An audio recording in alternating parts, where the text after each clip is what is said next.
time of year, right? Weird stuff happens. You got to do whatever you got to do to win the game you're in if you want to live to see the next one. Circle came in at 13-7. They had swept El Dorado in the regular season. And, of course, won this regional against Bueller a year ago. El Dorado just an 8-win team on the year at 8-12. And they finished the regular season 0-4, but it only takes one. They went 5-2, and El Dorado will play for a regional title here later tonight. Bueller and Clearwater in the other semifinal. The Bueller Crusaders, who come in on a streak of 6 wins in a row. They've won 9 of 10. And, boy, you look what they did over the last week. 6 games in the final week of the regular season, Matt. They go 6-0, and impressive how the lineup has really come together. You look over that stretch, averaging over 13 runs a game. Yeah, this is a team that, we've talked about it a lot. You just got to feel like at this point, the last week, really 2 weeks, is as good as the Bueller lineup has looked in a number of years. They have been very, very good up and down the lineup. And really when I think of, Aaron, the kind of the quintessential illustration of that, it was at El Dorado last week when it wasn't just that they scored so many runs, but it was the way they did it. They didn't try to overswing the bat. They weren't trying to pull everything like we saw them guilty of early on in the season. It was just ball after ball hit up the middle, which is a spot where there's no defenders, right? And so if you can just hit line drives and hard ground balls up the middle, you stand a really good chance. And Bueller was so disciplined in their plate coverage and their approach. Boy, if Bueller can continue to do that, you certainly like their chances here today. The big question mark coming into last week was who was going to step up on the pitching rubber. A couple of guys that I thought really answered the bell. Matt Eddy out of the pen, and then we saw certainly what Rylan Colpetzer is capable of too, and those are two guys that may have worked themselves into an opportunity at some point in the postseason. Yeah, absolutely. It's entirely possible that today you're going to need more than just Bradley and Jeffrey. And so if in that case, it's going to be interesting to see who Coach really trusts. I thought Rylan was fantastic last week as a starter, and as a reliever and as a starter. And, of course, Matt Eddy came in El Dorado and really settled down the game after Bueller had given up some early runs in the first game. So Bueller comes in at 15-5. They finished the regular season 8-2 in the league. They'll get Clearwater at 8-12 and 5-5 in Division IV, the AVCTL. Bueller, 2 regular season wins to cap things off last Thursday, 10-8 and 14-4 over the Andale Indians. Bueller has made it to 6 consecutive regional finals going back to 2015. What a stretch of baseball. They're 3-3 in those 6 games, so a 7th today, and hunting their first state tournament appearance since 2019. I know this senior class wants it really, really bad. Yeah, and I think everybody went into last year to the regional final feeling like Bueller was really the better team. I know I sure did, and Bueller just not able to get it done that day. And I know these guys feel like they have some unfinished business they really want to take care of. So it can be really fun to watch them play today. We can't wait to see what they do. Clearwater started the year 5-1, but they finished 0-6. Their last win came on April the 27th against Mulvane. That was at home in Game 2. So they have not won a baseball game yet in the month of May. They went 14-9 a year ago and made it to the state tournament where they finished 4th on day 2. And these two teams have to go all the way back to 2019, the last time they played. Bueller swept that series here at home 2-0 and 16-1. There's only one guy that played in those 2 games that's still on the roster, and that would be Brad Neal. He pitched Game 2. And so 2 teams that don't know just a ton about each other. Yeah, that's going to make it really interesting because obviously neither team's hitters has seen really the other guy. And obviously Bradley's not pitching Game 1 today, so every ball that Jeffrey throws, it's going to be the first time those guys have had a chance to see it. We know Jeffrey's ball moves a lot, so it'll be interesting to see how they deal with that. Midway Motors is family owned and operated and dedicated to community. Visit one of their 6 locations throughout central Kansas for every mile of life. Regional semifinal time. Winner will take on El Dorado tonight in the regional title game. Bueller and Clearwater. And pregame thoughts from head coach John Neal back with our Midway Motors Drive to the Game after this on HKFM and the Crusaders Sports Network. You're on the Midway Motors Drive to the Game. Visit Midway Motors on 30th Street in Hutchinson or online at midwaymotors.com. Aaron West brings you every pitch of Crusader baseball all season on HKFM. At Midway Motors, we believe in being there for our customers for every mile of life. From finding that perfect car for college, making the switch to the minivan life, or finally getting your dream ride, Midway Motors is here. And after you've found your new car, our friendly, helpful service department will be here to make sure it keeps running smoothly. Come into one of our 6 locations across central Kansas and let us help you find the perfect car. Find us at midwaymotors.com. Midway Motors, for every mile of life. Spring has arrived and it's time to clean out those freezers and stock up for the nicer weather with meat bundle packages from Jackson Meat. Check out our large selection of meat bundles online at jacksonmeat.com or stop by our store. A variety of sizes and options to choose from, all with huge savings. Only at Jackson Meat, downtown Hutchinson. Bueller Crusader Baseball on HKFM. And welcome back on our Midway Motors Drive to the Game. Pregame thoughts from head coach John Neal. Coach, here we are. It is go or go home time for you guys, and certainly no stranger to this situation. I know a lot of things come into play when you get into the postseason. A lot of times, though, it's just taking care of all those little intangibles. Yeah, no doubt. We're going to have to play good baseball today, and we're going to have to be disciplined at the plate and throw strikes and make plays on defense. We do that, we'll be all right. Always seems like when you get into these postseason situations, mistakes made for either team really magnify. Yeah, for sure. And the team that can take advantage of the other team's mistakes usually comes away with the W. You guys over the last 6 to 8 game stretch have been hitting the ball a ton, up over 10 runs a game. Really a huge improvement from what you were earlier in the year. What's been the key to that? How do you anticipate the guys keeping that going? I think it's reps. Us being able to get those live at bats and play 6 games in 4 days, and seeing all those pitches, it's only going to make us better.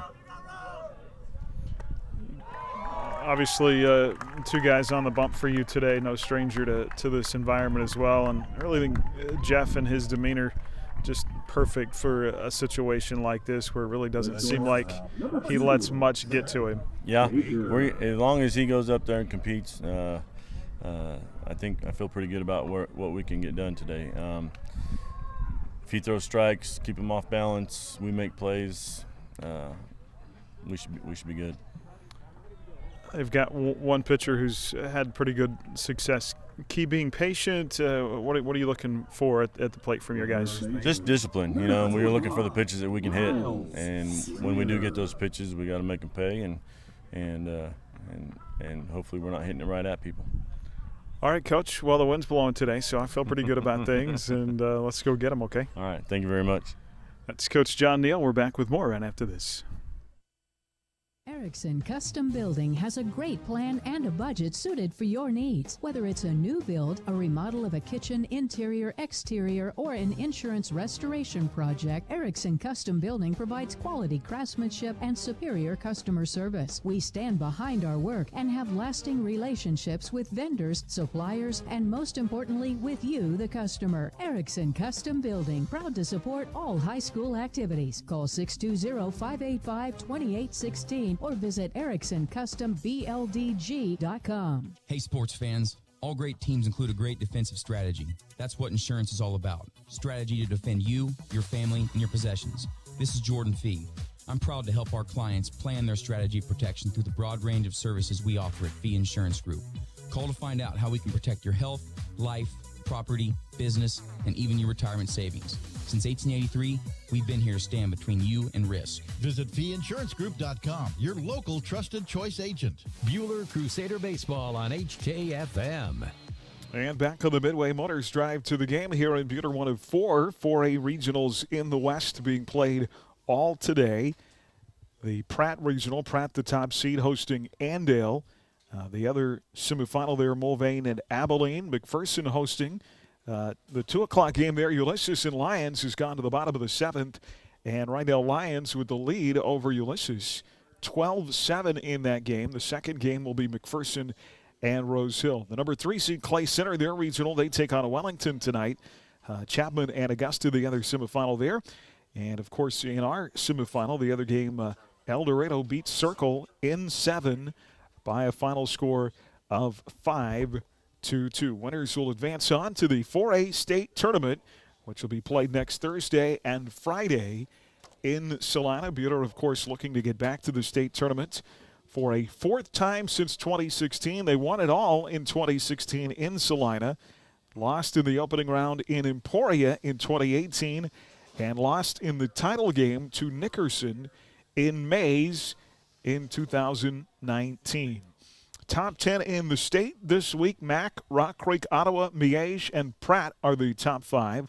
Tonganoxie, Bueller, Wamego, Iola, and Circle are the top 10. The Crusaders come in averaging 9.4 runs a game, giving up 4.35. Clearwater at 6.1 and giving up 5.7. Matthew, when you look at common opponents between these two, there have been quite a few. Clearwater is 7-11 against those teams. Bueller is 14-4. And Clearwater has just 2 wins against teams with a winning record. And so I think, obviously, for them, it's going to be their best opponent they've seen this year. Really, for both teams, you've got 2 good pitchers on the bump. It's going to come down to defense and what the offense is able to do against those guys. Yeah, and I think for Bueller, especially what you would like to see happen is the opposite of what happened in the previous game. El Dorado came in having been swept by Circle, but Circle not able to get runs early. El Dorado gets runs early, and you could see the pressure switch. Circle was starting to feel the pressure, and when you're not expected to win and then you're in the game, you're playing with house money, you feel really good about that. If you're expected to win, then it's kind of hard sometimes if it's not going well to get it going. So going to be interesting to see how the boys respond to that. We know that Jeffrey is going to keep Bueller in the game. He will always do that, as will Bradley. So really just a matter of those guys getting it going in the batter's box.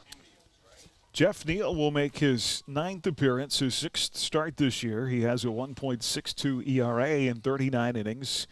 Jeffrey is 6-0, 33 hits, 16 runs, 9 earned, 8 walks, and 33 strikeouts. And for the most part, he has been very, very good this year. He had a bit of a bump in his last start, although he did get the win. That was on May the 9th in Game 1 against Mulvane. Bueller won that game 18-8. Jeffrey over 6 innings, 83 pitches, 10 hits, 8 runs, 5 earned, and he struck out 5. But his fastball was not its best on that day. Yeah, you may recall that was probably the windiest day we've had all season out here at Wheatland Park, and we've had some windy days. But I think that wind cutting across was giving Jeffrey a little bit of trouble as he was trying to spot his fastball and maybe flattening out his breaking pitch too. So would sure expect to see kind of a return to form for the young Bueller righty. Yeah, I really like him in this situation. You think about him and his brother. Of course, Jeffrey really hasn't peaked yet in his career, and Brad is in the latter stages of his high school career today. But Jeffrey is the calm, cool, I mean, at least on the outside. I don't know what's happening internally, but whatever it is, he does a good job of not showing it. Yeah, I think Jeffrey kind of pitches with moxie, right? And so that's an intangible thing. You can't always quantify it. But Jeffrey Coach Buhler always told me that to be a really good baseball player, you have to have a really short memory and just always think that you're the guy, the only guy that can make it work. So part of that is, good baseball players have to have a short memory because the best baseball players in the world, right? We talk about this all the time, fail 7 out of 10 times. So you have to be able to do that and continue to think that you're the best option. And we've seen Jeffrey display that kind of confidence in the past. I would expect nothing different today. Absolutely. A sunny, windy day here at Wheatland Park. Brad Neal will go in the championship if Bueller wins. And for Brad Neal, who really has gotten his bat going late in the season, for him especially out of this team, he's got to come in thinking he has some unfinished business. Without a doubt, Bradley pitched in the regional final last year. It didn't go the way he wanted it to. I know he's going to come in, assuming that Bueller is able to beat Clearwater, which I don't think is a given, right? I think Clearwater any day, any team can beat anyone. But Bradley really, really, really wants to make sure that they're able to get their goals accomplished this year after falling short last year. All right, our Heartland Wealth Strategies starting lineups located inside Heartland Credit Union on North Main in Hutchinson. Call Monty Cross at 669-0177. Leading off for Clearwater in this game, the pitcher Cole Kiesling. Batting second in left field, Samuel Miller. The third baseman Ty Cash bats third. Batting fourth at first base, Aiden Johnson. The catcher Jake Klausmeyer will bat fifth. Batting sixth, the designated hitter Isaac Vorderlandwehr. At second base, batting seventh, Tyler Fuggerino. Batting eighth is the shortstop, Dylan Rich. And batting ninth in center field, Logan Knupp. Again, Kiesling, Miller, Cash, Johnson, Klausmeyer, Vorderlandwehr, Fuggerino, Rich, and Knupp. In right field will be Cooper Williams. The head coach of the Clearwater Indians is Jess Tracy. The Bueller Crusaders will look like this in the game. Leading off will be the third baseman Sam Elliott. Batting second in center field, Levi Atherton. Batting third in right field, Matthew Eddy. The pitcher Jeff Neal bats fourth. Bo Van Bruggen will bat fifth. He's in left field. The catcher Jace Henderson bats sixth. At first base, batting seventh, Carson Moeller.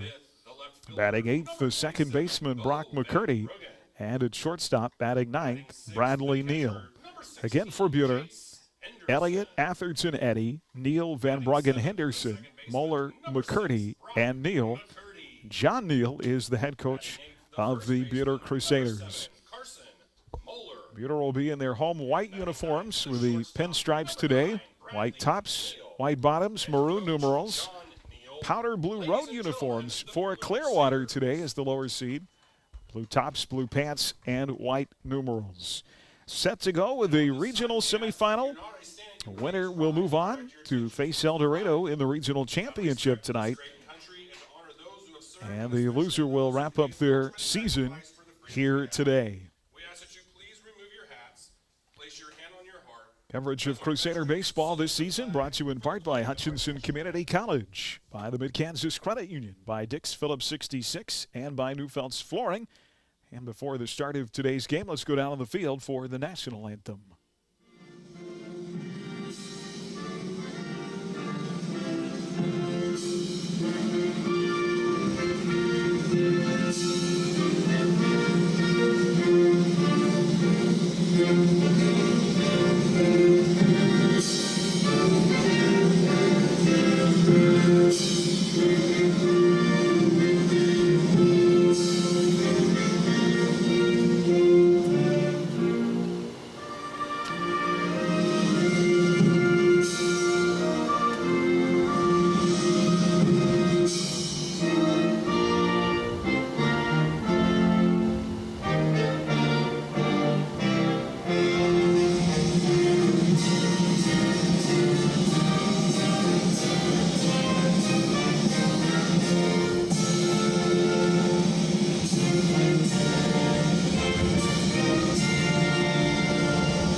Elsewhere this weekend, Crusader Athletics, our golf team, played at Regionals Monday, finished fifth as a team, just missed a trip to state. Logan Day medaled in 10th as a state qualifier. Good luck to Logan.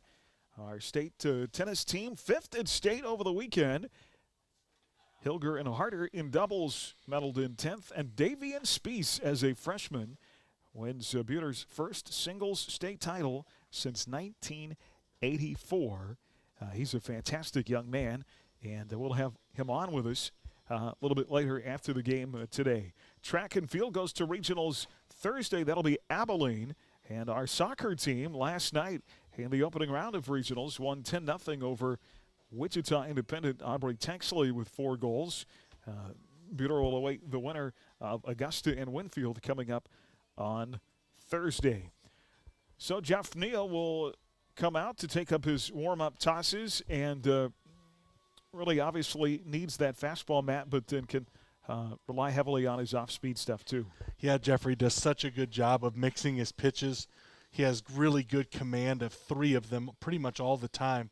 Obviously throws the fastball inside and outside, but really good breaking pitch. And then he throws a little change that's almost like a knuckle curve that is really effective, especially if the wind's blowing into his face, which it is kind of today. So would expect to see him use that as he gets through the lineup the 3rd time. Mentioned Jeff got the win in his last start on May the 9th. He went 6 innings in Game 1 against Mulvane. 83 pitches, 10 hits, 8 runs, 5 earned, and 5 strikeouts. Bueller's defense maybe has been the one little squiggle in the lineup this year at times. Good, but not perfect. Boy, for both these teams today, mistakes will find you. Without a doubt, and really the last couple of weeks, it's been very strange. It's infield pop flies. For whatever reason, something you wouldn't think would even be an issue at this point, but guys are going to have to clean that up today. Well, Cole Kiesling will be the starting pitcher for Clearwater. He's a lefty, and he'll step in the left side batter's box. And Jeff Neal's first pitch of the regional semifinals is a strike on the outside corner. First pitch time of 4:18, 86 degrees, sunny skies, south winds at 17.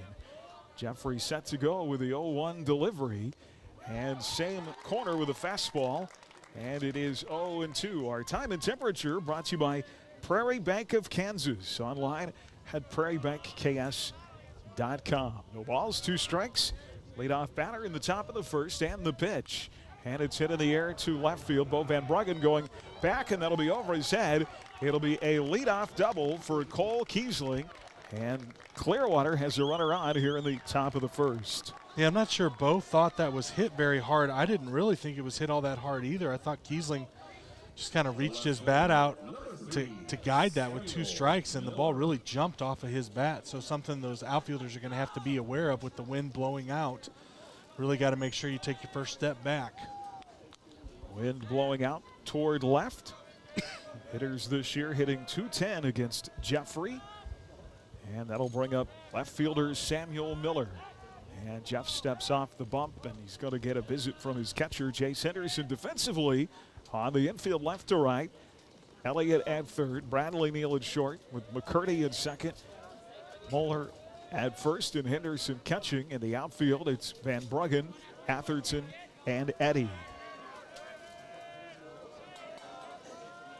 1 on, nobody out.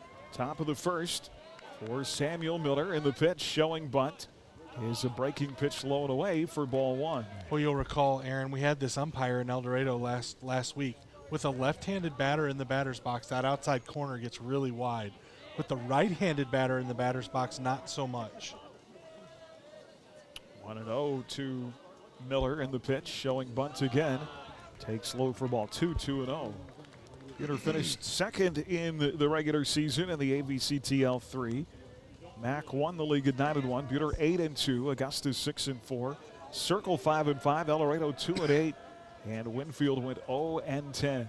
2-0 pitch. And it's bunted to the right side. Moeller, the first baseman, fields.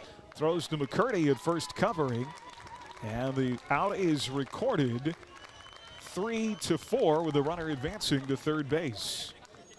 Yeah, just a sack bunt. I think Clearwater really wanting to make sure they get at least 1 run here in the 1st inning.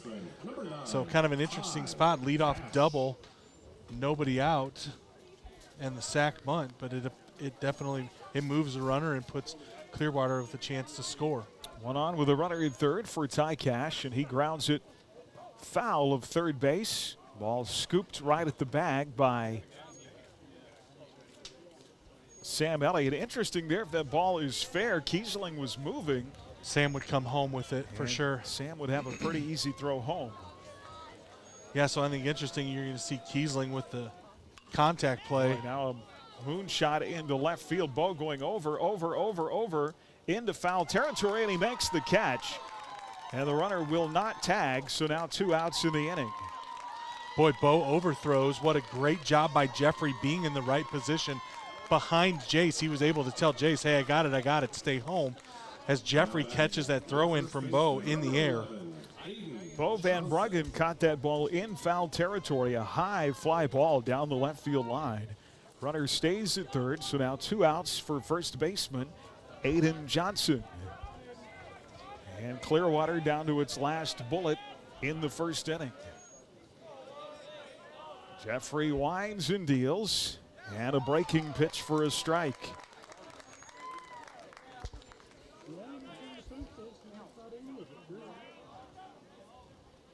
Jeffrey was start number 7.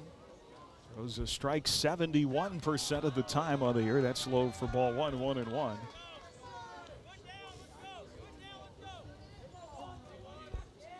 Pretty even fly ball to ground ball ratio on the year. 1-1 here with 2 outs and a runner at third. The leadoff double by Kiesling.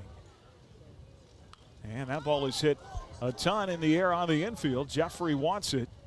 And over near the third baseline, halfway between home and third, he'll make the play, and the inning is over. So Clearwater with a leadoff double.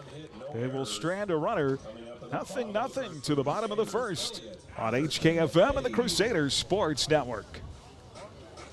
Did you know that the evaporated salt produced at your local Cargill salt facility is among the purest of all salts? Cargill Salt of Hutch is proud to support the schools of Reno County. Collaborate, create, succeed.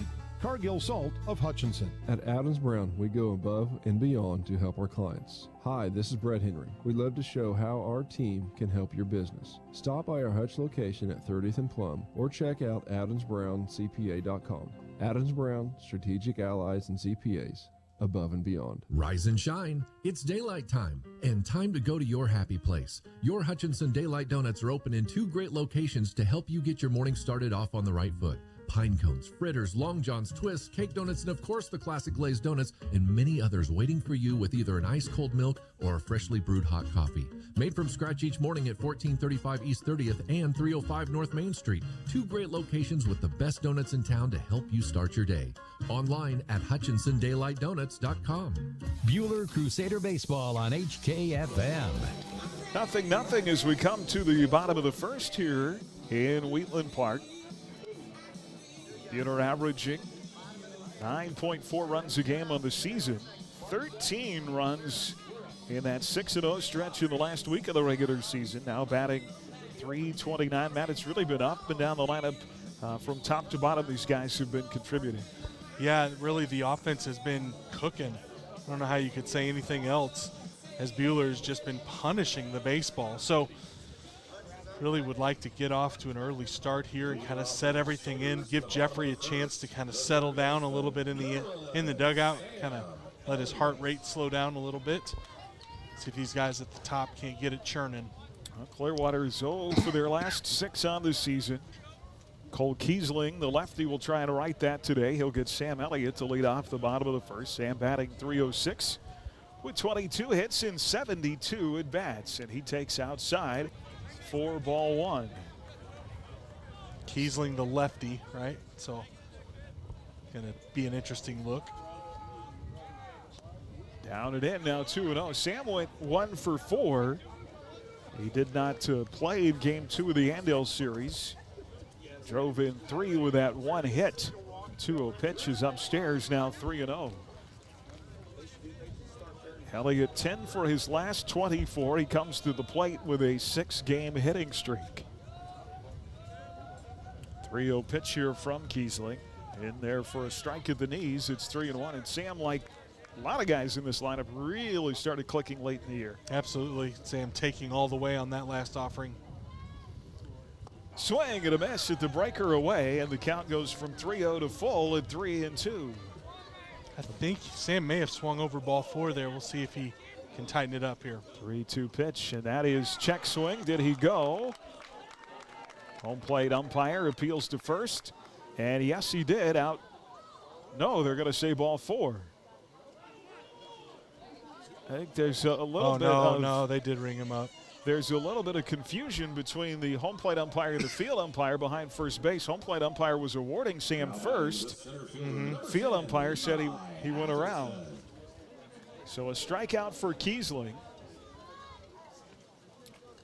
One out, base is empty for the lefty, Levi Atherton, batting .368, 21 hits in 57 at-bats. And he takes on the outside corner for strike one. Levi 3 for 7 in the Anvil series last week, drove in 3. Now down in the hole, 0-2 here. No balls, 2 strikes. Levi 12 for his last 26. It's a big outside corner to those lefties. Scored 3 times in that Anvil series. He leads the team in runs. Now at 26 on the season. Pitch low, tailing away to the lefty, and it's 1-2. Levi has a 4-game hit streak and swing and a miss, and 2 strikeouts for Kiesler. So quickly 2 outs in the bottom of the first, and that'll bring up the right fielder, Matthew Eddy. Matt batting .373, 25 hits, most on the team, 67 at-bats. Often swings at the first pitch. He does not hear it. He takes a strike at the knees. Eddy went 3 for 7 last Thursday with 2 runs scored. He's now 7 for his last 16. The 0-1 pitch. And that is a base hit into right field with 2 outs, a 5-game hit streak for Speedy, who's on at first with 2 away. Nice job staying back on the curveball. Didn't get fooled by it, was ready for it, expected it, didn't throw his weight forward, stayed back, just guided it into right. Jeffrey Neal to the plate. He was tied with Matt with 25 hits on the year. Now a hit behind him, batting .403, 25 hits and 62 at-bats. He leads the team in extra base hits. A base runner with 2 outs and down and in. A nice stop by Klosmeyer behind the plate. 1 ball and no strikes. I feel like we've seen some pretty good catchers this year. Agreed. So Matthew with a big lead as they're operating one-way leads. We talk about it all the time when lefties are on the bump. A big lead. Their first movement will be back to the bag. Low ball 2. 2-0 the count. Eddy not going. Fastball on the outside corner, and it's 2-1. Well, that was the same exact pitch called a ball the pitch before. Jeffrey leads the team in extra base hits, also in RBIs with 19. Runner going on the 2-1 and the pitch out. And Matthew Eddy is out at second base, and the inning is over. Jeffrey Neal will lead off the bottom of the second. So each team with a base runner in the first, but nothing. We go to the second on HKFM and the Crusaders Sports Network. This is Derek Fees with APAC Kansas Shears Division. You know we do big projects, but we also want you to know we can help you with parking lots, driveways, and other projects at your home or business. Asphalt or concrete, we're here to help. Call APAC today at 620-662-2112. As your American Family Insurance agent in Hutchinson, I'm looking out for what matters to you, even when nothing's wrong. This is Sheila Metzger, agent at the Sheila Metzger Agency. Call me at 665-0400 and let's talk about your insurance needs today.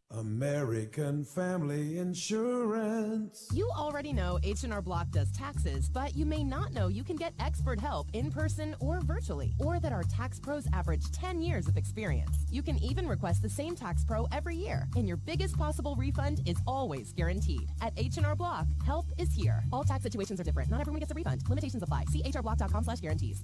Stop by H&R Block on the Square in Lyons, in downtown Ellsworth, or at 2nd and Washington and on North Lorraine in Hutch. H&R Block. Bueller Crusader Baseball on HKFM. Top of the second, our coverage today live from the Allen Samuels broadcast booth. Allen Samuels Chrysler Dodge Jeep Ram. Come by, let's be friends. Big day of regional baseball on the Ad-Astra Sports Network.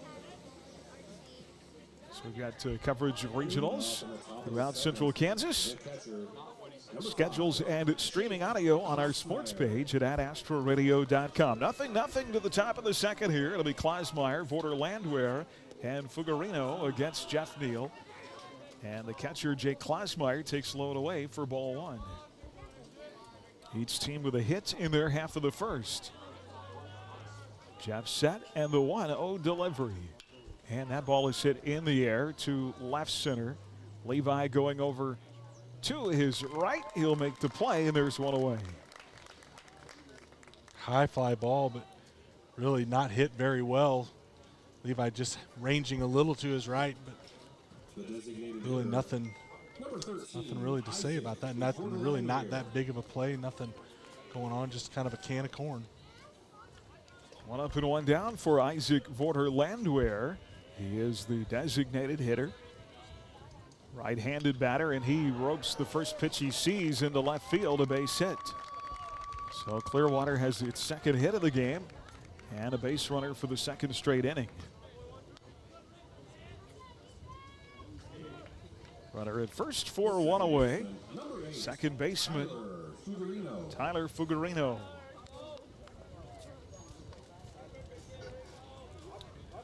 Nothing here in Wheatland Park on a breezy regional Tuesday.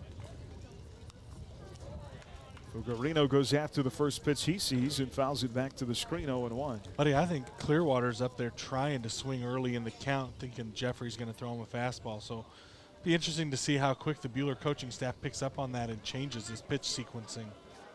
0-1 the count, 1 out, runner at first here.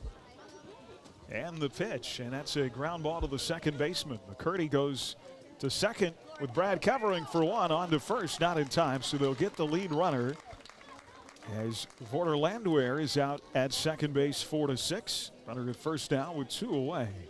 Brock did a good job with it, but that ball was just not hit very hard at all. It's hard to turn 2 with a good runner and a ball that's hit that soft. Good to see Brock back. Remember, he got hurt in the Andale series and left game 2. That's right. They turned a 6-4 3-double play, and on that throw, he just felt some tingling in his fingers. So they went ahead and got him out and tried to get some treatment on it. There's a fastball on the outside corner. Strike to the shortstop, Dylan Rich. So a runner remains at first base with 2 outs. A single and a ground ball. Jeff will check the runner now, throws to first. And Fuggerino is back safely. For a finals already today, El Dorado beats Circle 5-2. Big breaker on the inside corner, and it's 0-2. Well, that's a nice pitch. In the McPherson Regional, Lions over Ulysses 12-8. No balls, 2 strikes, 2 outs with a runner at first. Jeff set and the pitch, and it's hit in the air. Shallow center field. Levi digging in, can't get to it. It gets behind him. They're going to try and wave the runner home, and that will score a run. And it is 1-0 Clearwater here in the the top of the second. Great effort by Levi. Now, obviously, if you get to that, it's out number 3. If you choose to play it off the hop, does he have a chance to keep the runner at third? Yeah, I don't know. That's an interesting question. They were moving on the pitch, so just not real well struck. It really kind of died. I thought the wind might push it up a little higher.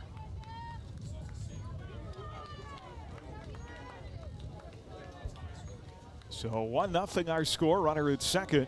And here is Logan Knupp, the center fielder. And he swings through a breaking pitch for strike 1. Defense, as it always is, but even more so in the postseason, at a premium. Absolutely. Levi had to run a long way for that. 0-1 pitch. And that is fouled back to the screen, 0-2. 1 run could easily be the difference here today.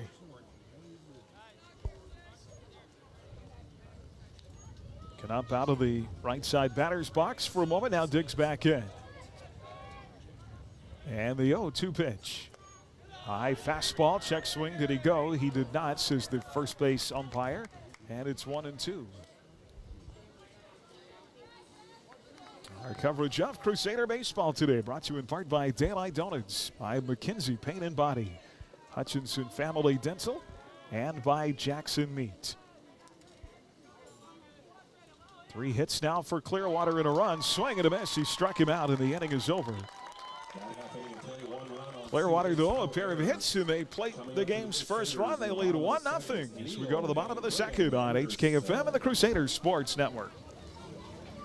At Dick's Phillips 66, our family has kept motorists on the road for nearly 60 years. Hi, this is Janet Dick, inviting you to stop by our locally owned station at 1215 East 4th in Hutch. Dick's offers top-tier gasoline, grab-and-go food options, and friendly service. Wherever you're headed, every journey begins with a stop at Dick's Phillips 66, 4th and Stevens in Hutch. Hutch Rec is celebrating 75 years in 2022. Since 1947, Hutch Rec has been the local recreation provider for Hutchinson and Reno County. Hutch Rec is more than sports, wellness, and community events. We're an agency with 10 divisions, united in a vision to provide our local residents with lifelong wellness, cultural, natural, and recreational opportunities. Follow Hutch Rec on social media and at hutchrec.com all year long as we celebrate 75 years as your local recreation provider.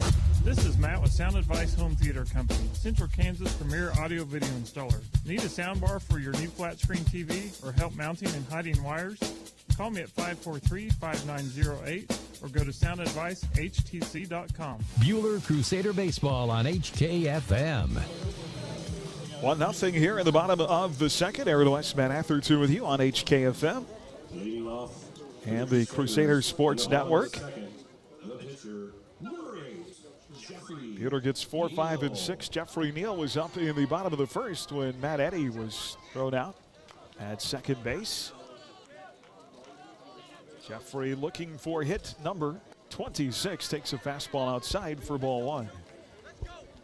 Jeffrey with a 4-game hit streak. Bueller had a single. That was the single to right by Matt Eddy in their half of the first. 1-0 pitch. Ground ball past the third baseman. A leadoff hit into left field, and the tying run is at first base.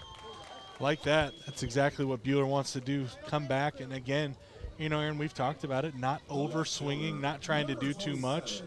Take what the pitcher gives you, and we're going to have a courtesy runner here for Jeffrey, are we not? Mace McCabe is going to come on to run at first base.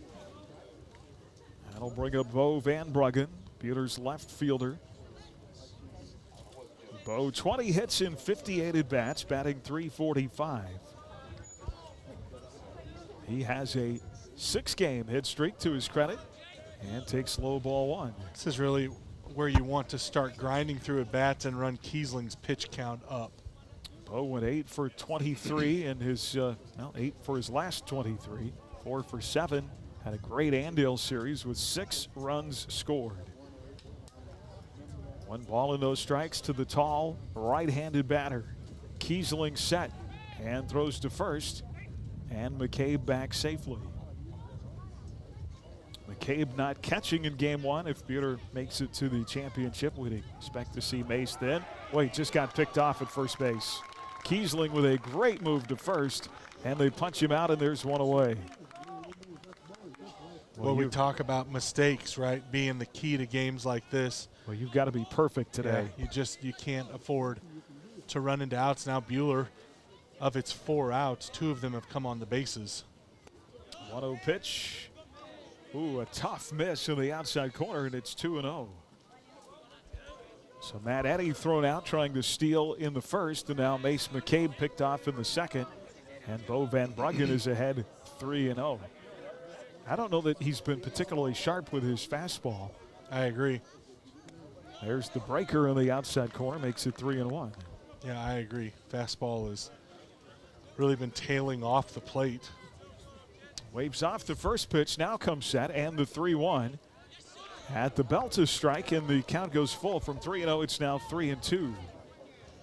He gets tough later in the count, though. Starts going to more of that off-speed stuff. I agree. 3-2 pitch. Swing and a miss over a big bender. And there are 2 outs in the inning. That is Kiesling's 3rd strikeout. And that'll leave up the inning to Bueller's sophomore catcher, Jace Henderson. 23 hits in 66 at-bats. Jace batting .348. 4 for 7 last Thursday with a pair of runs scored. And Jace with a 3-game hit streak takes a strike. Henderson has a hit in every game but 3 this year. And he's quickly down 0-2.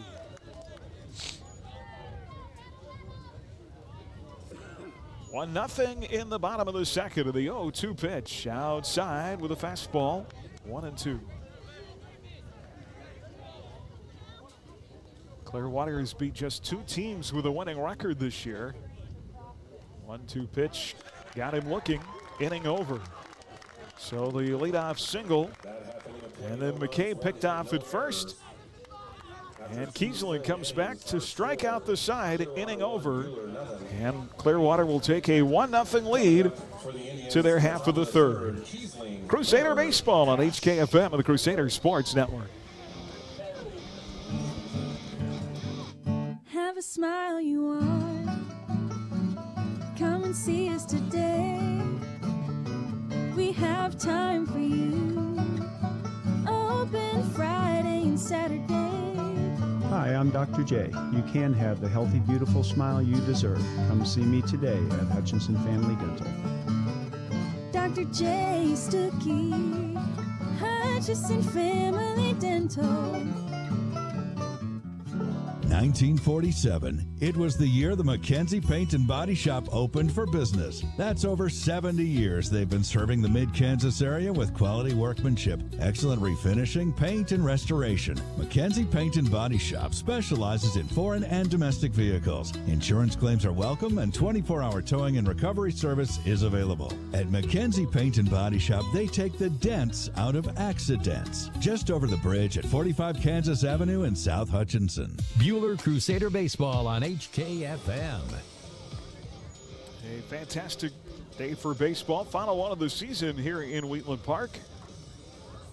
You win here today, you move on to State in Salina coming up at the end of next week. Jeffrey Neal has given up a run and 3 hits in his first 2 innings. He'll get the top of Clearwater's order. Kiesling, Miller, and Cash here in the third.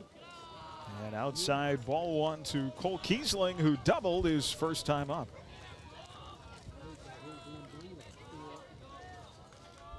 Doubled and then took third. And he ropes one past Brock Mccurdy into right field. And Kiesling is 2 for 2. Kiesling been really good early in the game, both in the batter's box and on the bump. Bueller's going to have to try to figure out a way to deal with that young man.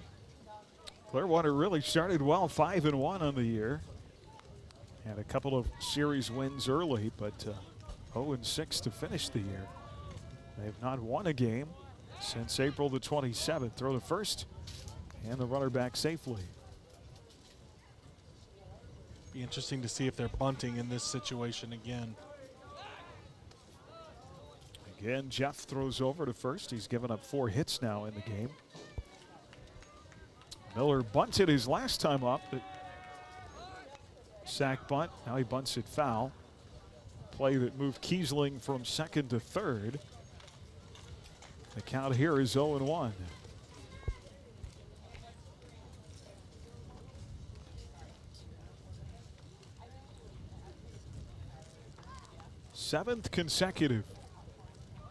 Sixth consecutive regional finals for the Crusaders. Showing bunt again, takes low and outside, 1-1. Going back to 2015. Bueller trying to make 7 in a row if they can win this game. Down 1-0 early here in the top of the third. Runner in first with nobody out. And 3 state tournament appearances in that 6-game stretch. Throw to first again. Still 1-1 on left fielder Samuel Miller. And the pitch showing bunt. And he bunts it back to the mound. Jeff's only play will be to first. Another sack bunt from Miller advances Kiesling to second base. It's kind of interesting that they must not have a whole lot of confidence in Miller batting out of that 2-hole, as both times he's been up. Once with a runner at second, which I guess I understand, maybe not in the first inning, but there with a runner on first, just giving Bueller the out. That'll bring up the third baseman, Ty Cash. Cash 0 for 1. And he takes a fastball outside, ball 1. Cash flied out to Van Bruggen in left, his first time up.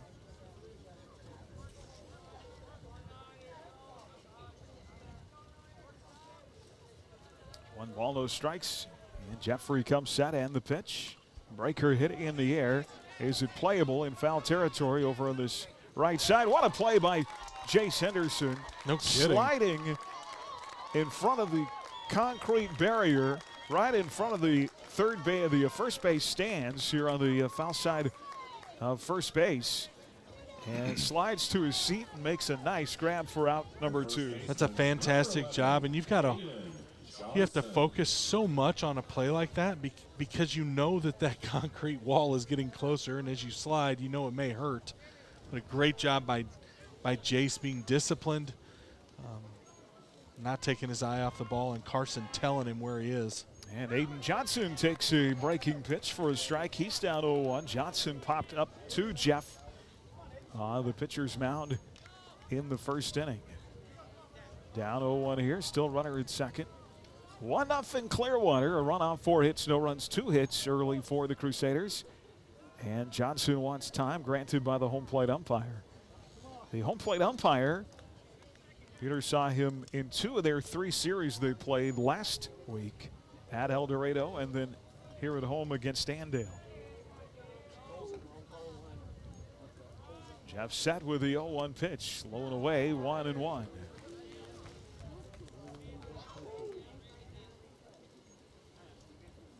Bueller will have the lower third of its order coming up next half inning. 1-1 the count. 2 outs, runner at second. Kiesling 2 for 2. And the pitch to Johnson. Hard hit but foul. Grounded past third base, and it's 1-2.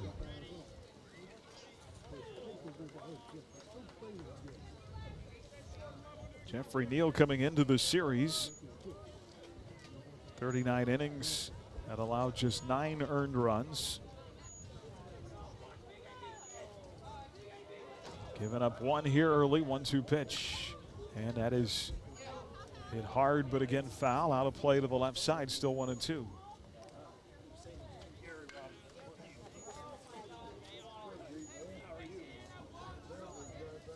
Aaron, I just don't know that you could have asked for a more beautiful day for a baseball game. Absolutely. The 1-2 pitch. And on the hands and grounded to Bradley at short. Coming in, makes the play across his body to first. And Moles has got it for out number 3.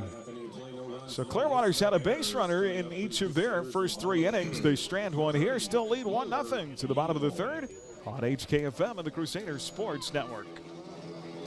What do you look for in an insurance company? Hello, this is Brad Patton from Wade Patton Insurance. If you're looking for sound advice, dependable service, and the careful evaluation of your family's insurance needs, you should give us a call. At Wade Patton Insurance, we specialize in personal service. Your agent that evaluates and sells you your policy is the same agent that will be there answering questions and providing sage advice when you need it. So if you're looking for personal service from an accessible agent, check us out online or give us a call at 620-662-5469. Each and every day, WIFCO Steel products are trusted to provide access and infrastructure for a wide range of purposes. For more info on what WIFCO can do for you, go to wifcosp.com. WIFCO Steel Products, the experts in steel fabrication. Hutchinson Community College is enrolling now for summer and fall. Take classes in Hutchinson, McPherson, Newton, or online. They're affordable, convenient, and flexible. Call 888-GO-HUTCH or email admissions@hutchcc.edu today. Bueller Crusader Baseball on HKFM. Well, Clearwater pitcher Cole Kiesling has 4 strikeouts through 2 innings. He'll get the lower third of Bueller's order here. It'll be Buhler, Mccurdy, and Neal in a 1-0 game. Clearwater got a run in their half of the second off a pair of hits. Starting off in the bottom of the third, the second baseman, number 6, Brock Mccurdy. Here is Brock Mccurdy, Bueller's second baseman. Brock batting .233, 10 hits in 43 at-bats. Really got hot at the end of the year. He was 0 for 1 with a pair of runs scored in the Andale series. Lifted in game 2. And takes low and away for ball 1. Well, Kiesling really likes to use that backdoor curveball to the right-handed batters. 1-0 pitch, and that is hit into left field. Bueller has a hit in each of its first 3 innings, and now the tying run is aboard again on a single to left by Brock Mccurdy, his 11th hit of the year. Bueller has, as of yet, to figure out base running against Kiesling, so let's see if they can't protect Brock, get him advanced here. Be interesting to see if Carson's looking to lay a bunt down, or that'll bring up the lefty Carson Bueller. We talk about guys who are red hot at the end of the year. He may be the hottest. Kiesling checks the runner.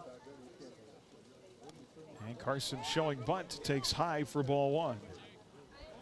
Ball's batting .321, 18 hits in 56 at-bats.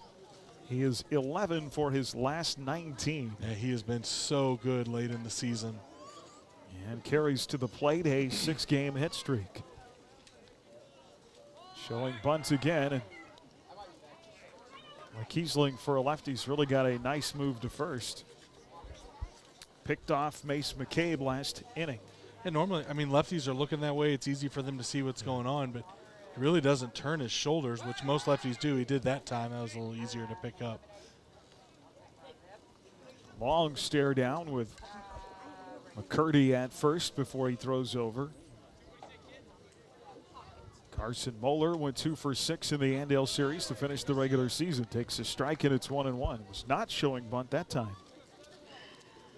He drove in 4 runs in that series. Now has 17 driven in on the year.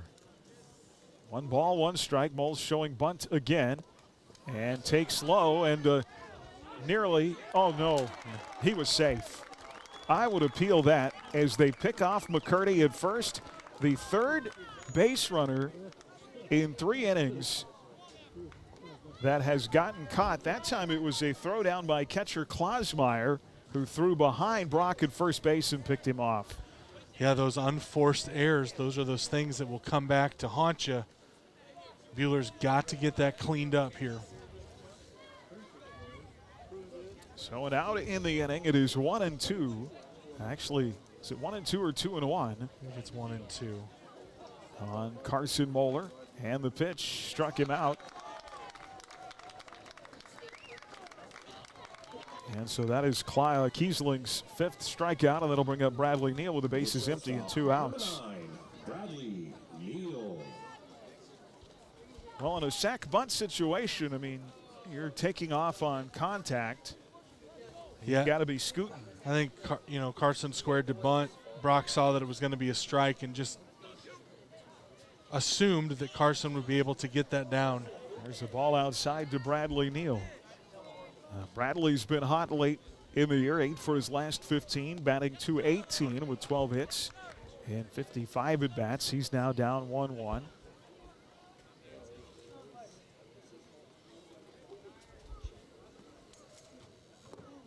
Swing and a miss at one point of the year. He was 0 for 22. But last week really heated up. Now down here 1-2. And the pitch from Kiesling. Struck him out. It's going to be a drop strike 3 though, and the ball is going to get away from Klosmeyer, and Brad Neal is going to reach first base. Yeah, able to reach on the pass ball, and really, I didn't think it was that hard of a pitch for Klosmeyer to handle, but a curveball. Bradley swung right over the top of it, so let's see if Bradley can't make this one pay. So Bradley strikes out, but then reaches first on the pass ball, and that'll bring up Sam Elliott. Elliott is 0 for 1.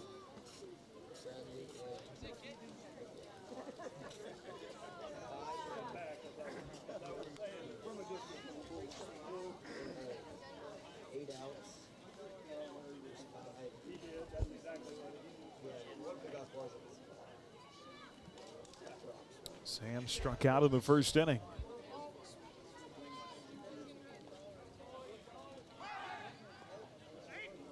Throw to first and Neal back safely. Well, Kiesling is really good at controlling the running game.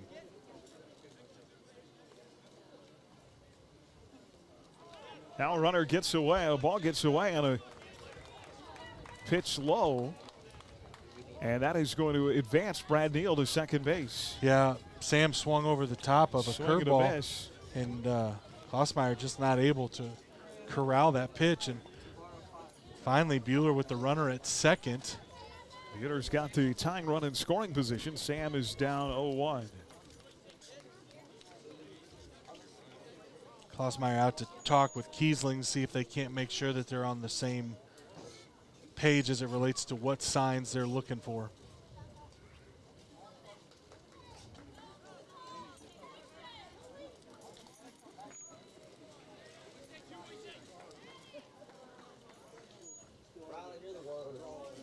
Ball's one strike. Elliott at the plate. And he swings through another big breaker. Sam now's really got to shorten up that swing. Absolutely. Just put it in play, put the pressure on the defense. There's a huge hole on the left side of the infield. Just guide something through with the outfielders playing so deep. 5 strikeouts in the game for Kiesling. Runner at second with 2 away. 0-2 the count on Elliott. Took a big rip that last pitch, and now he strikes out and the inning is over. Boy, Elliott, that breaking pitch got him again. And Bueller will strand a runner at second base. Still 1-0. We'll go to the 4th. Crusader Baseball on HKFM and the Crusader Sports Network. Hi, this is Jade with IdeaTech. We love bringing internet freedom to the residents and businesses of Bueller, Kansas. IdeaTech is a proud supporter and the preferred internet provider of the Bueller Crusaders. As the Crusaders know, speed wins. We back up our lightning-fast internet with a customer-first philosophy. That means you'll talk to a live person from our offices in Bueller when you call in. If you're not already a customer, go to ideatech.com and click on Check Availability, or call 620-543-5000 to inquire about our services. Bueller Crusader Baseball on HKFM. Well, a tight one, 1-0 here as we go to the 4th from the Allen Samuels broadcast booth. And we'll see if Jeffrey Neal can keep it close and we can get that offense going, Matt. Absolutely. Jeffrey's really done a pretty good job, only giving up 4 hits so far in the game. He stranded runners in every inning, so let's see if Jeffrey can't really control the Indian lineup as we head right through the middle of it for the second time. Jeffrey's going to see Klossmeyer, Landwehr, and Fuggerino, so 5, 6, and 7 in the Indian lineup. If you're just joining us, 1-4-0 for Clearwater, 0-3-0 for Bueller. There's a fastball that misses down. 1-0 to Klossmeyer. Klossmeyer, the catcher, big right-handed batter. There's a fastball outside corner. That one misses. 2-0. Bueller's had some chances early in this one. Runners in every inning. Uncharacteristic mistakes on the base paths have cost Bueller's ball 3. Jeffrey is behind 3-0 to the first batter of the 4th inning. Expect to get me over fastball. There's one. Clearwater's been the sharper team with some of the intangibles so far. Absolutely.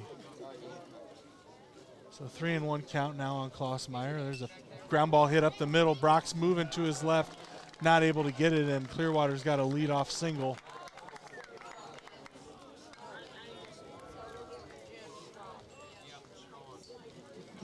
So Jeffrey's going to have to strand another runner if he's going to hold the lead here. Clearwater going to send in a courtesy runner.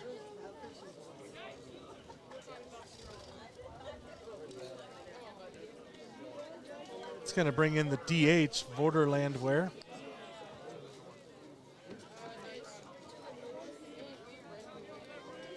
So Sam, there's a check on the runner. And they're going to say he slid back in there. Carson thought he might have had a chance. So Sam, Bradley, Brock, and Carson around the infield. Bo, Levi, Matthew around the outfield. Jace behind the dish. There's a bunt attempt, and Sam's going to have to come in and field it. Throws it across. That's going to be an out. And for the 3rd time in the game, Clearwater has sacrificed. Clearwater at this rate is going to end up with more sacrifices in the game than they will hits. The second baseman, number 8, Tyler Fuggerino.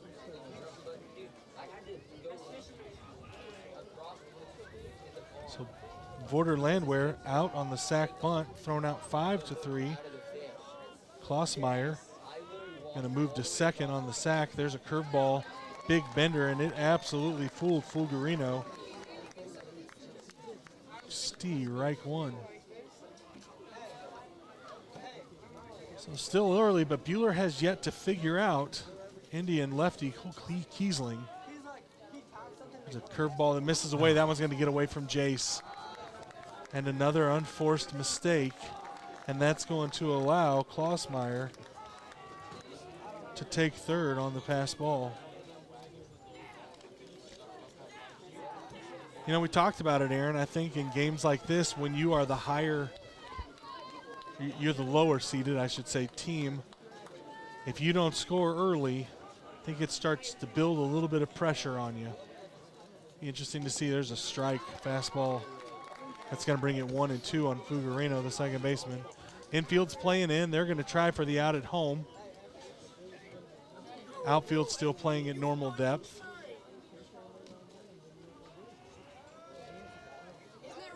There's a curveball. Got him. And to borrow a line from my good buddy, you got to go. Yeah. Defense has got to be sharp here. Absolutely. So now 2 outs in the inning. The infield will move back to standard depth. Actually, they'll play even a little deeper on the edge of the grass. Now it's going to be Rich, the shortstop. Curveball called strike one, and Jeffrey is really starting to locate that pitch on both sides of the plate. Got the first pitch strike to Fulgarino on a curveball on the inside corner. That one to Rich on the outside corner. Fastball hit in the air to Bo, right at him. He ranges a couple steps back. He puts it away, and Bueller's out of the inning. Jeffrey able to strand yet another Indian base runner. No runs, 1 hit, no errors. Levi, Matthew, and Jeffrey up to hit when we come back. This is Bueller Crusader Baseball on HKFM and the Crusader Sports Network. Hey guys, how's practice going? Papa, I can't hit the ball over the fence yet. Well, Easton, that fence is 300 feet away and you're only 4 years old. Papa, how long before we can hit the ball over the fence? Boys, it's not always about home runs, it's about teamwork and always getting better. Ray Riffing's been around for 83 years and we still believe in teamwork and working hard. So, Papa, it's going to take 83 more years until we're good? No, Brogan, you'll be good long before that. Just keep working hard. Most of all, have fun. Let's go hit some baseballs and get some ice cream. Okay, boys, let's go. Riff the right way, the Ray way. Hi, this is Kathy from Midwest Iron inviting you to help the environment and put a little cash in your pocket by bringing us your recyclable metals to 700 South Main and Hatch. Have questions? Give us a call at 620-662-0551. Midwest Iron, recycling for tomorrow's environment. Bueller Crusader Baseball on HKFM. Well, here we go. Bottom of the fourth inning. Bueller chasing one. This is a perfect time to give a shout out to some of our sponsors. We want to thank the Sheila Metzger Agency, the Medicine Shop, Midwest Iron and Metal, and Prairie Bank of Kansas. And typically, Bueller has been better the second time through their lineup this year.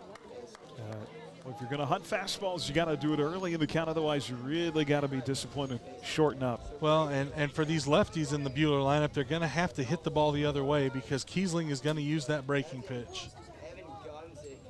Ooh, Levi was going to try to bunt for a base hit, fouls it back. It is tough to bunt that curveball. It's tough to get on top of it.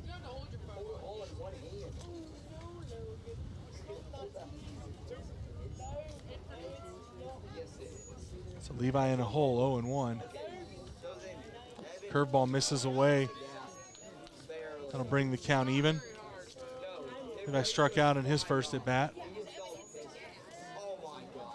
There's a fastball hit past the first baseman, and Bueller's going to have another leadoff base runner as Levi reaches on a single into right field. Now, every time they have done that in the game, that guy at first has somehow found himself his way off into an out. Yeah, that's right. Got to not do that. Bueller must be disciplined now on the bases. Matt Eddy with a single in his first at bat, out into right field. I would imagine a fairly short leadoff by Levi. They're not going to throw over there. There's a ball that misses over and low. And Matthew Eddy is ahead in the count 1-0.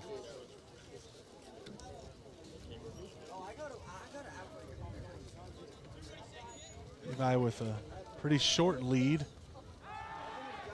He slides back in ahead of the throw over. I will say this, as Levi is a lefty who has pitched really his whole life growing up, really no excuse for Levi to get picked off. There's a curveball over and a good one called strike one. No excuse for Levi to get picked off over there. He knows what's coming. Well, Brock got picked off that last inning. Klosmeyer, the catcher, threw behind him. Carson was trying to get a bunt down, not able to get it down. Brock got too far off the bat, or too far off the base, rather.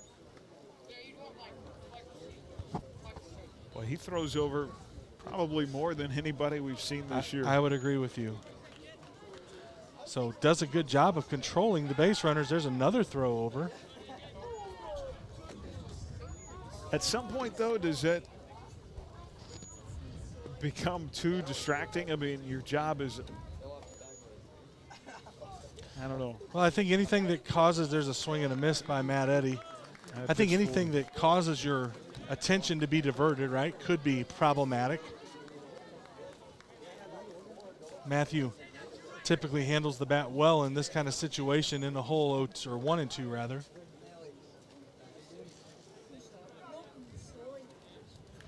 Levi with the lead, not throwing over inside, and Matthew had an opportunity to take that one right there. Probably needed to wear that. How much easier it is for us to say that up here. Yeah. A lot different when you're down there in the box. Absolutely. Throw over again. Levi slides back in. 2 and 2, still to count on Matthew Eddy. Nobody out here in the bottom of the 4th inning.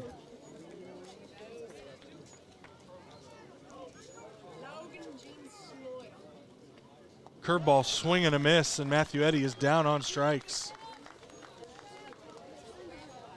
So not a productive out, as Matthew is not able to advance the runner.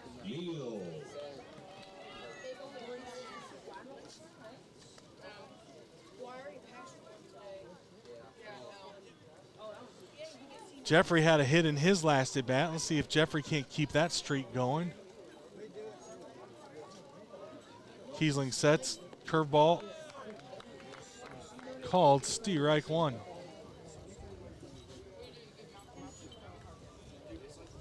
That'll be a pretty good time for Jeff's first long ball of the year. Yeah, no kidding. Going to have to be really disciplined as Kiesling is going more and more and more to that curveball, starting it off the plate to the right-handed batters, bringing it in what we would call a backdoor curveball, right, where you start it off the plate and let that come back over the outside corner. Well, he was, first couple innings, he was missing with his fastball.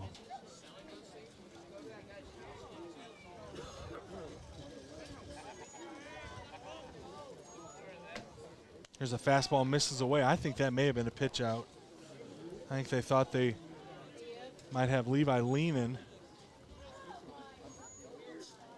I'm telling you, it's as bad as Bueller has been on the bases thus far. I don't know that I'd be stealing anybody. There's a fastball off the outside corner, and Jeffrey's up in the count now. 2-1 to the Bueller pitcher and cleanup man. So 1 out in the inning. Matthew Eddy's strikeout.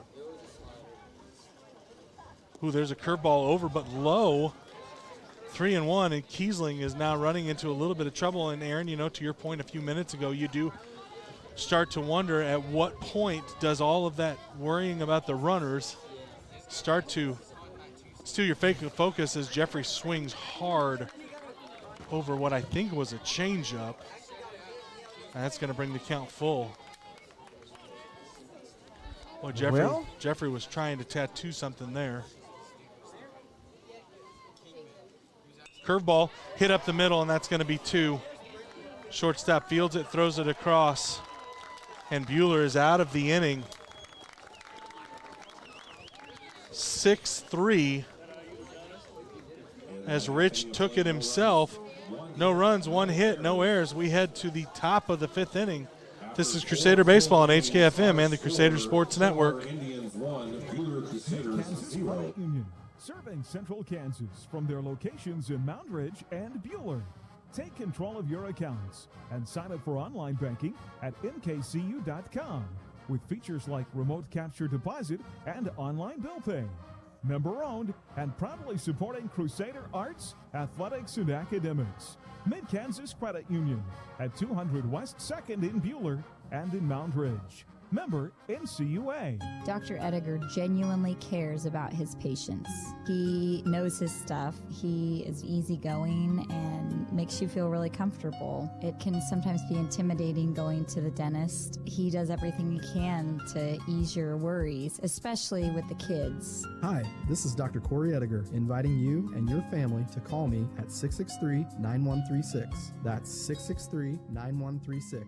Or stop by my office on East 30th to make an appointment today at Ediger Family Dental. Where patients come first. Bueller Crusader Baseball on HKFM. Well, here we go. Top of the 5th inning. Bueller doing its best to avoid the fate of Circle in the game before, the lower seed who got bounced out of the tournament by El Dorado. Bueller chasing 1-0 here in the top of the 5th inning. Well, we've said it over and over again in this league. Anybody can beat anybody on any given day. Without a doubt. I think if you were going to point to a thing that really has been problematic for Bueller today, Jeffrey's been pretty good on the bump. Really, Bueller has put the ball in play. The problem is that Bueller has been thrown out 3 times on the bases. Well, Adam Kiesling has 6 strikeouts. Yeah.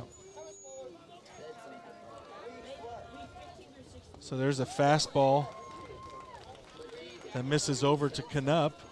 1-1 on the Indian center fielder. So curveball, swing and a miss. And Knupp in a hole, 1-2. Knupp not a very big guy. Kind of a smaller stature guy, but capable batsman. There's a curveball, swing and a miss. And Knupp is down on strikes. So that's going to turn the Indian lineup over. It's going to be Kiesling. Kiesling 2 for 2 in the game. Doubled in his first at bat and singled in his last at bat. Let's see if Jeffrey with 1 out can figure out how to retire the Indian pitcher. There's a ball that misses off the outside corner. That outside corner has been fairly wide to left-handed batters. I think Jeffrey was hoping he could expand it even a little more. There's a fastball. There it is, right there on that, right off that outside corner. Rather, that's going to even the count.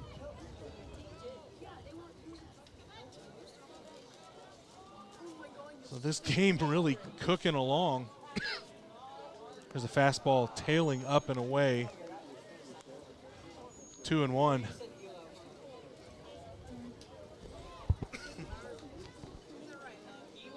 Game time was roughly an hour ago, so an hour in, and we're already in the top of the 5th inning. Curveball lifted in the air to center field. Levi ranging over. Fields and almost overran it, I think. But catches it back over the top of his head, and Kiesling is retired for the first time in the day. That's might have carried better than he thought it was going to and had to make an adjustment Yeah, there. I think Kiesling, the lefty, as he cut across that ball, it was tailing back towards left field, and I think Levi just didn't pick up that spin until it was a little too late, but able to adjust and reel it in. So that's going to bring in Miller. Miller, and that ball is lifted on the infield to Brock. Brock puts it away, and Bueller's out of the inning, and this thing is just cooking along. Bueller's going to have to figure out really quickly the key to Kiesling. No runs, no hits, no errors. We head to the bottom of the 5th. This is Crusader Baseball on HKFM and the Crusader Sports Network. Yoder Meats is way more than just meat, but if you're looking for grain-fed, locally raised, antibiotic-free, and no hormone-added beef, Yoder Meats is the place. Feed the family with your choice of bundles or smaller butcher bags designed with a variety of meats to fit your needs. They have exotic meats too, and a wide variety of delicious cheeses, baked goods, groceries, specialty candies, gift items, and even products for your pet. Get it all at Yoder Meats in Yoder, open 10 to 6 Monday through Saturday. Find specials at Yoder Meats KF. RodTireUSA.com. Rod here from Rod's Tire and Service in Hillsboro. Farmers and ranchers, we know managing your costs is a huge part of making your farm operation profitable. That's why at Rod's Tire, we offer a wide variety of ag tires in stock and ready to install. For your tires for the farm, family, or fleet, give us a call today at Rod's Tire and Service in Hillsboro. We're here to keep you rolling. Rod's Tire and Service. Bueller Crusader Baseball on HKFM. Well, we come back, bottom of the 5th inning. Bueller's chasing one. Bueller's got 9 outs to pick up a run here. Cole Kiesling has been very good on the bump for Clearwater. He's spaced out 4 hits, never giving up more than 1 in an inning. There's a ball lifted in the air to the right field. It's ducking, getting it down, and the center fielder makes a really nice play on it. And Bo is retired on the F8.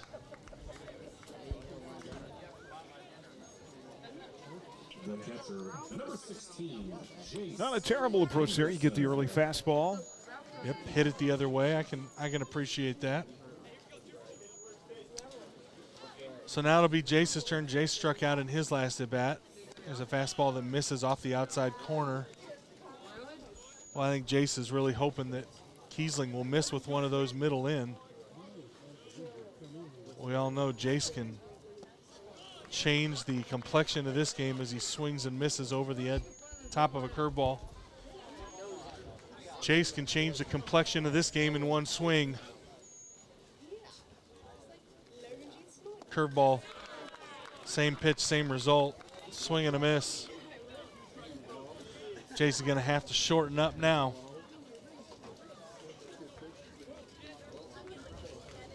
One and two to the Bueller catcher. There's a curveball that misses in. I think that's probably another one. Matt Eddy had one last inning that may have hit him had he not moved out of the way of it. Bueller is at that point in the game where if he's going to hit you, you got to let it hit you.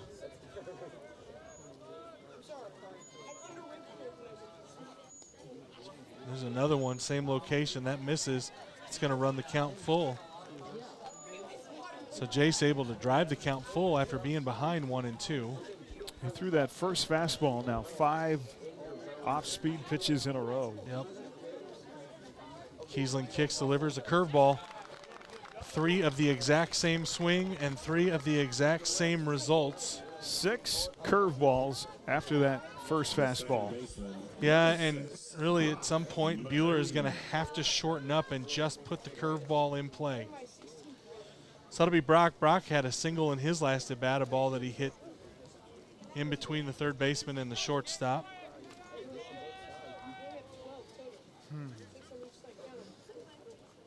There's a fastball. Brock with another single.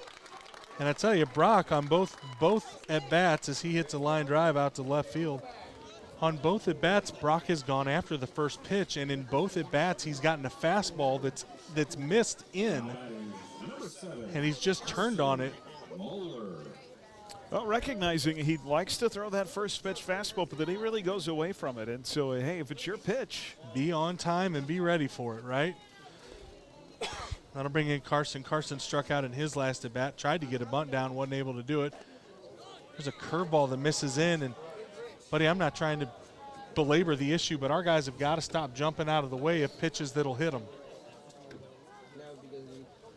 It's a fastball. Carson rockets it down the right field line, and that's trouble. It's going to get down in front of the right fielder. Brock is digging for third, slides in ahead. Carson reaches on a single, and Bueller's got runners at the corners with 2 outs, and Bradley Neal coming up to hit. That's a nice job by Carson. Just hits that soft little fly ball right down the line. It lands in front of the right fielder Williams, and Brock never one time broke stride.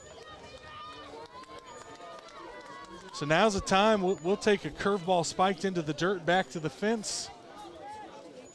Really important that Carson not get picked off here. Pick off here would be just catastrophic. Yeah, don't get too far away from that bag. Yeah, there's just no reason. Now, will he throw over as much with a runner at third? I don't know, really, this is the first time that Bueller has really seriously challenged Kiesling. Kiesling going to throw over to first, Carson back, and Carson was leaning back that way. You could see it. Brock going to look, hopes that. I'd be shocked if Carson gets too carried away here. There's a single, and that's going to bust this scoreless drought for Bueller as Brock scores. Bradley, first pitch fastball, lines the ball out into left field, and Bueller is on the board. A tie ball game. I love the approach by Brad. Shortens up the swing, not looking to do a lot, just put the ball in play and get a hit. I couldn't agree with you more. You could tell, you've seen Bradley take a big hack. That was not a big Bradley Neal hack right there. That was fantastic. Hit number 13, RBI number 19. So good, and again, Bradley not trying to drive the ball really, really hard, just stays back, and that's going to get some movement in the Clearwater pin, which should be just a happy sign if you're wearing the Bueller maroon, because Cole Kiesling has been really good. Bueller now finally starting to drive his pitch count up a little bit as he's at 65 through 2 outs in the 5th inning. Something else we say all the time is take what they'll give you and use it to your advantage. If he's going to miss with that fastball early in the count, hey. Be ready. Be ready. Hunt fastballs, that's right. Because you get later into the count, it disappears. Without a doubt. Now, it'd be interesting to see if Sam can take what he's learned in the on-deck circle, because Sam has struck out a couple times in the game, and I don't really think has been all that close. So a big shot for Sam with runners at first and second. First baseman playing behind Bradley, so Bradley not having to pay too much attention. There's a ball that misses inside. First baseman playing well behind. Really nobody holding Carson on at second. There's a ball, too, that misses in. Kiesling, boy, if you even want to say it, Kiesling looks rattled right now, and that's an interesting thing that just happened is Klausmeier, after he threw 2 straight balls, 2 fastballs that missed to Sam, Klausmeier started to come out. Kiesling put his hand up like, I'm okay. Klausmeier paid him no mind. With the shortstop, Rich pulled over. Sam's got a line shot, gets through. And Miller, the left fielder, because of the wind blowing out, is playing so deep, so there's a curveball that misses up, not even close. So Bueller here with 2 out in the inning. Runners at first and second, 3-0 count on Sam Elliott with a chance to. There's ball 4, a 4-pitch walk.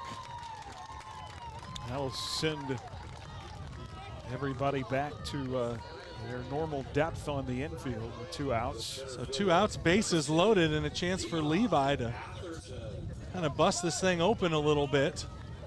Levi with a kind of a seeing eye single that weaseled through the infield in his last at bat.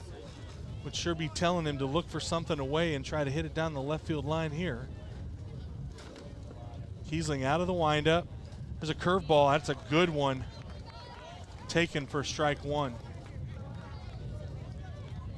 That's a ball all the way until it's not. It's absolutely is a great pitch. Great swing and a miss. Same spot. Yeah.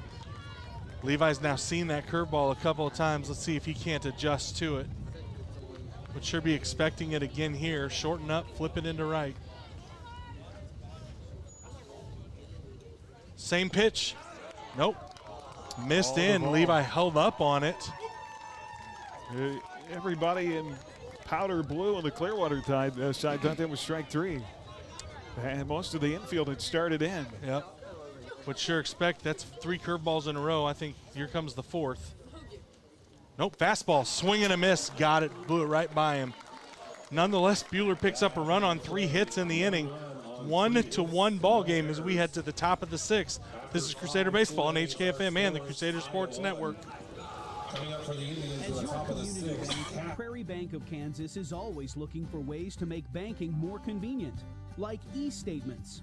Eliminate the need to file your monthly statements. Now you can be notified the moment your statement is available and easily access it online. Sign up for e-statements online at prairiebankks.com or visit one of our locations in Stafford, Bueller, Inman, or Hutchinson. Prairie Bank of Kansas. How banking should be.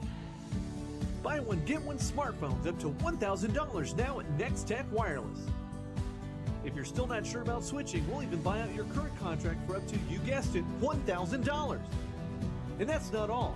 We'll even throw in a $100 Visa gift card when you bring your number to us. Give us a call at 877-621-2600 or stop by today. Next Tech Wireless. We are Kansas. Bueller Crusader Baseball on HKFM. Well, we are very quickly to the 6th inning in a 1-1 game. 1 run, 5 hits for the Indians, 1 off 7 for the Crusaders. Clearwater got their run in the 2nd. Bueller with their run in the bottom of the 5th. And for the Indians, it'll be 3, 4, and 5. Cash, Johnson, and Klosmeyer. Ty Cash against Jeffrey Neal is 0 for 2. And the pitch is up and in for ball 1. Crusader Baseball this season brought to you in part by Johnson Sheet Metal, by Wade Patton Insurance, Idea Tech, and Whifco Steel Products. The 1-0 pitch. Nice breaker in the inside corner, and it's 1-1. Ty Cash flied out to left in the 1st. He popped up in foul territory to Jace Henderson. Henderson made a nice play in the 3rd. 1-1, grounded foul, third base side, and it's 1-2.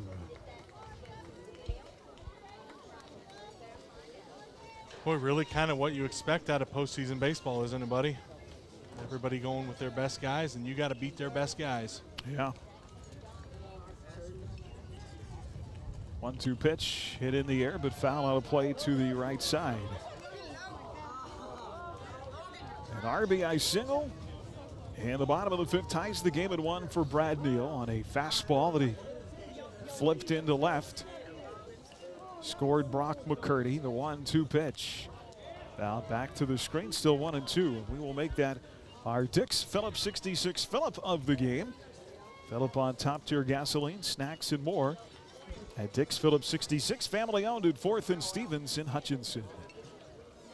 1-2 pitch. And a hard hit ground ball to the left side, backhanded by Brad. Long throw across off a hop, and Carson can't get there. It gets past him into foul territory, and that'll get Ty Cash to second base on an error. And I don't know if the throw would have gotten him or not. I thought it would have. So an E3 on a well-struck ground ball. Number 11, Tayden Johnson. And Clearwater has the go-ahead run with nobody out at second base for Aiden Johnson, who's 0 for 2. Johnson has popped up and grounded to short. Be interesting to see if they bunt with him here. Johnson not showing bunt, takes low for ball 1.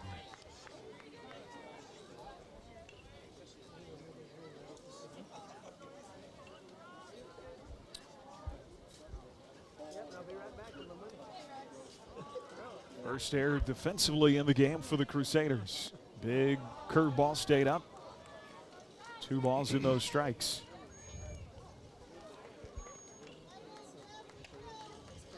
Bueller had the bases loaded in the bottom of the 5th, managed to get the 1 run, tied the game at 1. Top of the 6th now, 1 on, nobody out. And the 2-0 pitch. A strike to the knees, and it's 2-1. Winner gets El Dorado in the regional final tonight here in Bueller. El Dorado with a big win over Circle in the first game of the day. Wildcats won that 5-2. Fastball stayed up, hit in the air, and that's going to be trouble. That'll break the 1-1 tie. A single to left field that scores Ty Cash. And as it so often does, the error proves itself to give up a run. The catcher, number 5, Jake. Yeah, unfortunate, but still plenty of time. Bueller must tighten its belt, get out of the inning. El Dorado led 2-0, 2 runs early for the Wildcats in their game. Circle tied it in the bottom of the 6th at 2, and then El Dorado with 3 in the 7th to win it 5-2. 2-1 Clearwater here now in the top of the 6th inning. And Jake Klosmeyer, who's 1 for 2 at the plate, still nobody out. Klosmeyer is flied out and singled. Showing bunt in the pitch, and he bunts it foul and bunted it straight back, and it deflected off Jace Henderson, and Jace, that one stung. Jace walking it off seems to be okay, but it is win or go home. Clearwater trying to do to Bueller what El Dorado did to Circle. Crazy how this game works. If that were to happen, that would put 2 sub-500 teams in the regional final. Throw to first, and Johnson back safely. Baseball just that way. Showing bunt again. Throw down, they throw behind Johnson, and they say safe. Like Carson Mueller thought they had him. Good throw down by Henderson.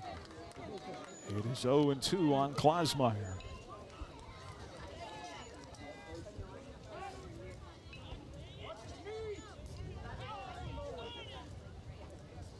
Running the first, now a run in the 6th for the Clearwater Indians. Bueller will have their middle part of the order due up in the bottom of the 6th inning. The 0-2 pitch showing bunt again. Bunts this one foul down the first base line. Still 0-2. That's actually going to be a strikeout. Yes, he bunted with 2 strikes, foul, so that is out number 1.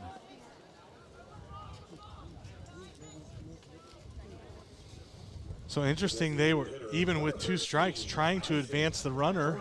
Carson, understanding the situation, lets that thing roll foul before he picks it up, which sends the runner back, and Bueller picks up the pretty cheap out. Here is Isaac Vorderlandwehr, throw to first. And again, Johnson back safely. Isaac 1 for 1. Singled in the 2nd, and a sac bunt in the 4th. And the pitch from Jeff, hit in the air. Will it get back out of play? It will. Balls and 1 strike to count. Well, we invite you to stay tuned after the game, regardless of win or lose. For our This Week in Crusader Sports, and a sit down with head tennis coach Matt Babcock and singles state champion Davian Spiess. Won the title as a freshman on Saturday in Winfield. 0-1 pitch, in on the hands. Missing off the plate, 1-1. Spiess was down a set to Goff of Independence in the championship match and came back to win it. 1-1 the count. Hunter at first with 1 away, a run home in the inning, and a breaking pitch low away, and it's 2-1.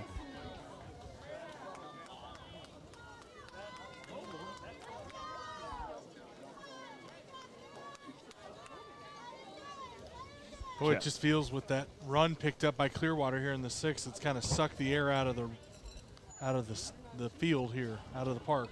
Jeffrey's pitch count now is run to 72 with a hard hit ground ball, foul past first base, and it's 2-2. Feels like they're laboring just a bit now. A little bit. Bueller last year lost here on their home turf in the regional final to Circle. They struggled in that Game 1 win over Rose Hill. It is a battle again today. 2-1 Clearwater, and the pitch hit him. Either hit him or the knob of the bat. I think it hit right off of his elbow. Oh. They're saying that he didn't try to get out of the way, so they're not going to give him. So I assume that just runs the count full. Because he did not move? He didn't attempt to get out of the way. I think they thought he leaned into it. So. Well, it either hit, the protector on the elbow. It had to hit something hard as far as it bounced away. Agreed. And so it's a full count at 3-2. And the pitch from Jeff. And there's ball 4. Went with the curveball.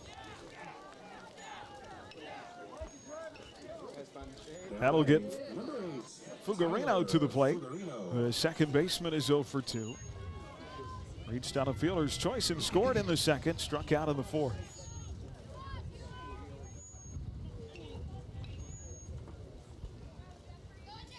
Big 10-0 win by Soccer last night. They beat Wichita Independent.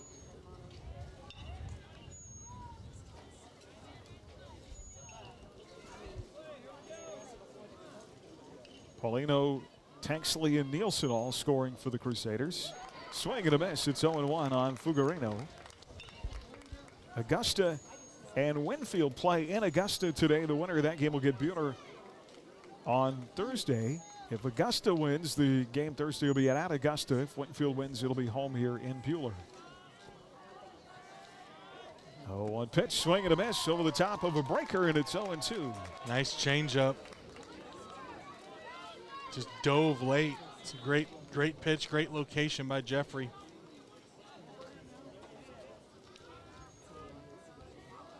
Jeffrey's got Fugarino behind in the count with runners on, first and second with 1 away.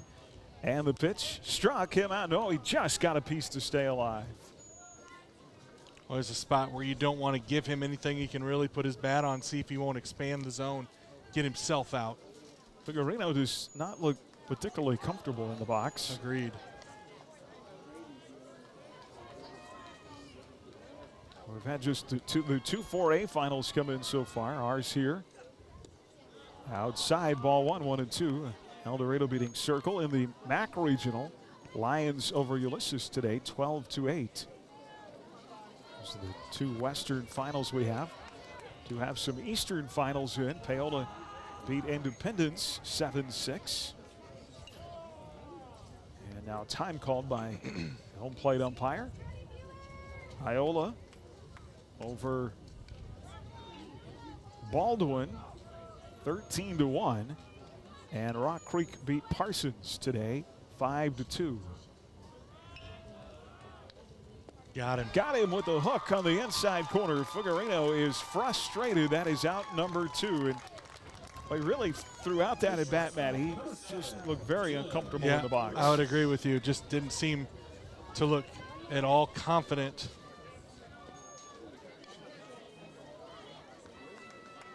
So 2 outs now. Runners at first and second.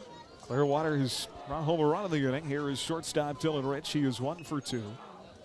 He had a double that came in the second inning, and he takes a strike here. He's also flied out against Jeffrey. 1 for 2. Vorder Landwehr at first. Johnson at second. And the 0-1 pitch. And it is lined over the head of Brock Mccurdy. They're going to bring home the runner, and it is 3-1 on an RBI single to right.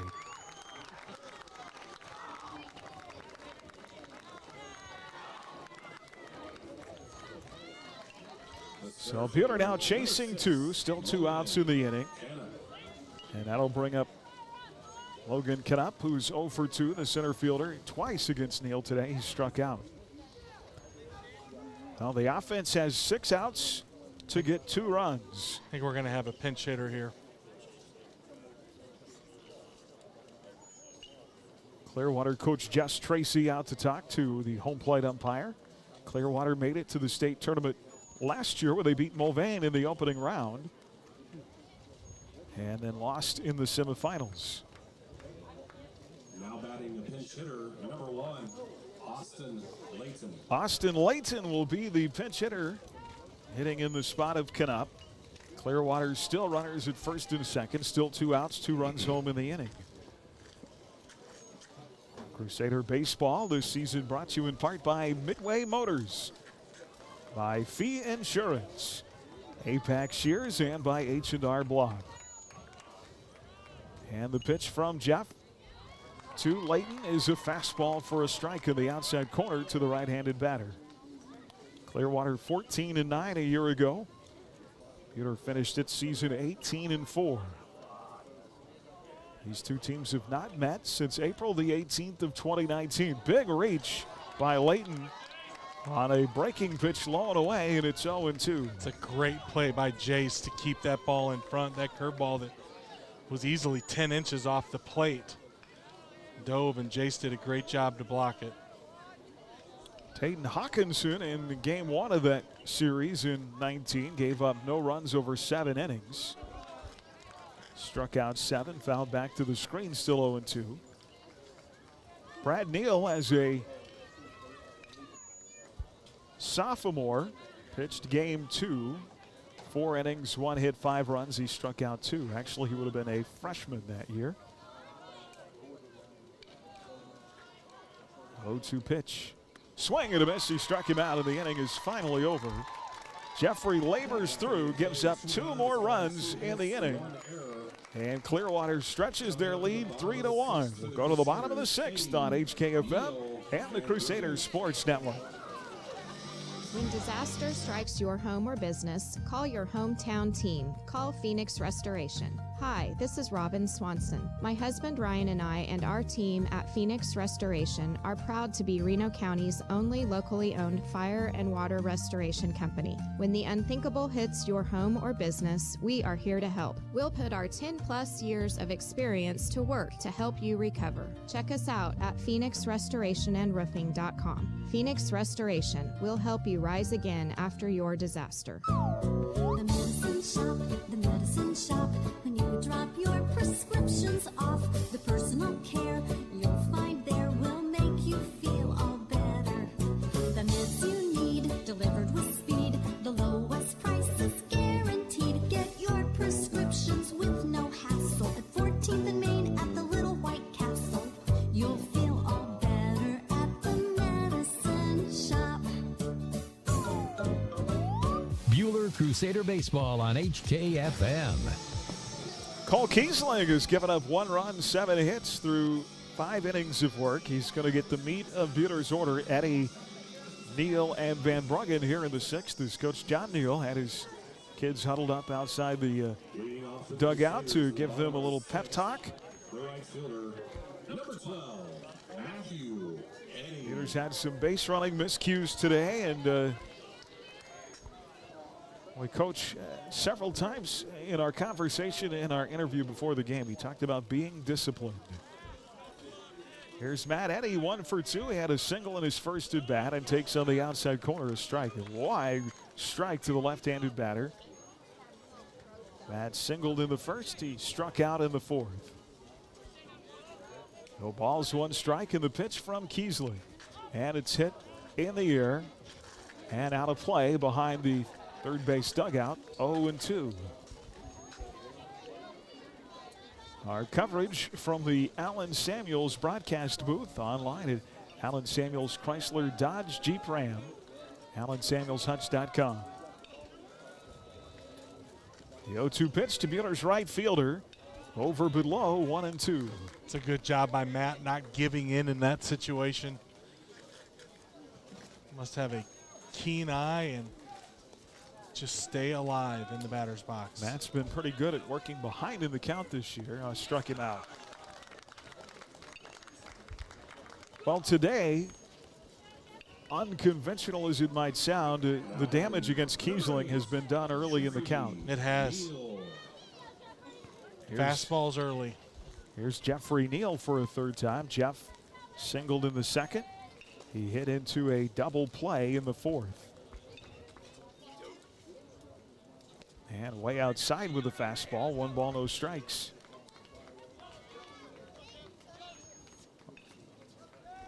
Our Rod's Tire and Service Regional Week on the Ad Astra Sports Network. There's a strike, and it's 1-1.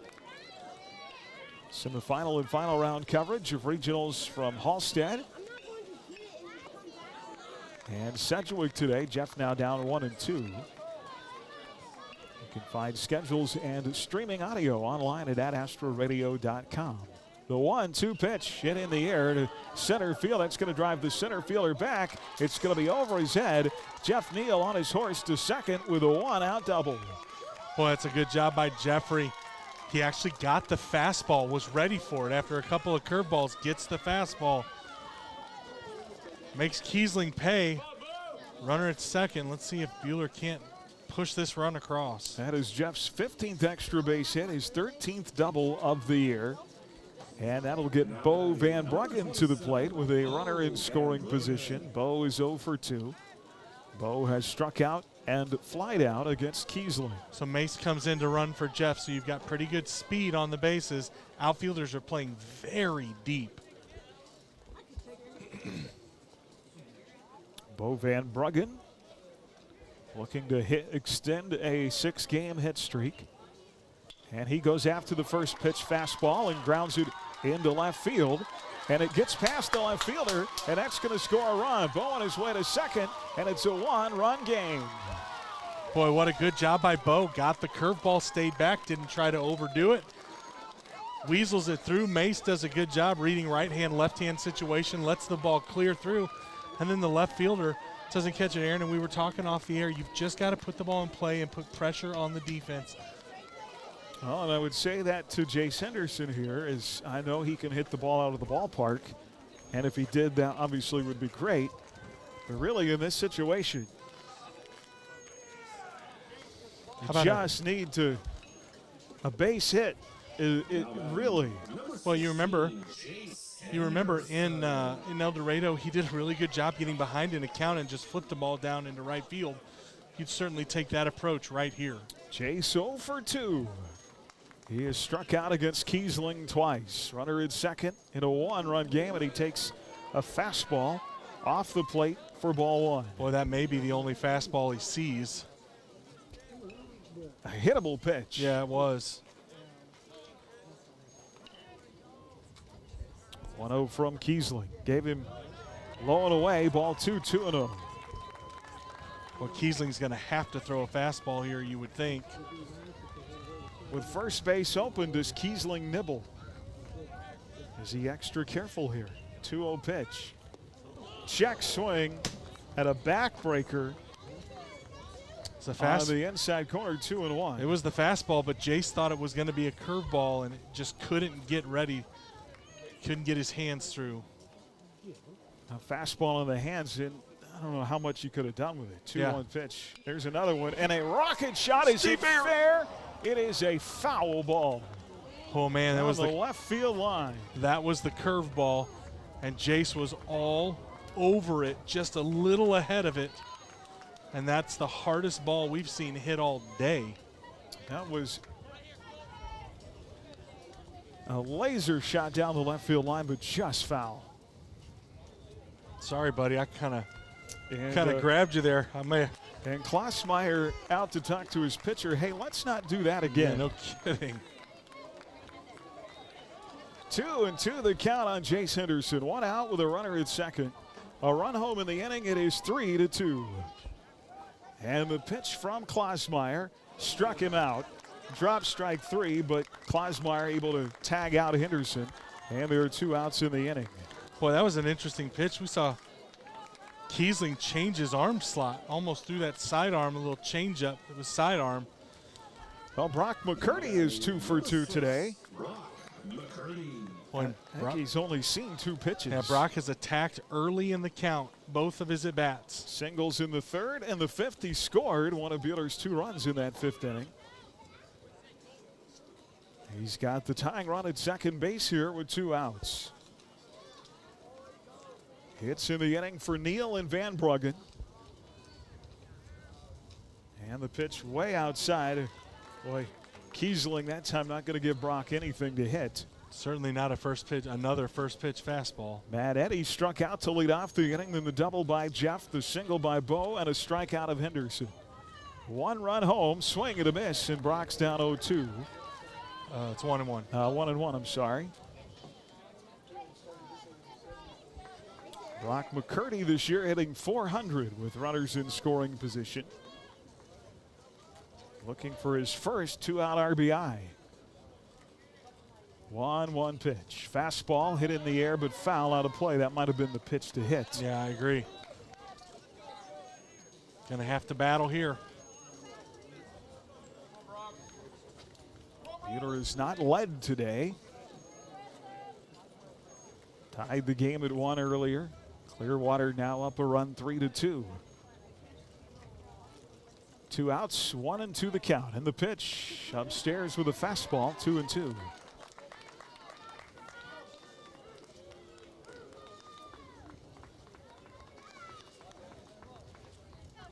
Bueller down to its final 4 outs in the game.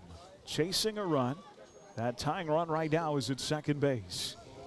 Can Brock Mccurdy come through? The 2-2 pitch. Oh, just got a piece. Fouled it straight back.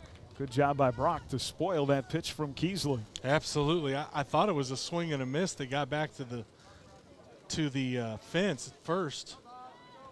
Couldn't figure out why everybody wasn't running. So Brock will dig in again in the right side batter's box. Kiesling comes set. Bo can take off on contact here. And the 2-2 pitch. Low ball 3-2. What an intense at bat. Was a great job by Brock. And just with every pitch, getting that pitch count up, getting closer to driving Kiesling out of the game. It's now at 92.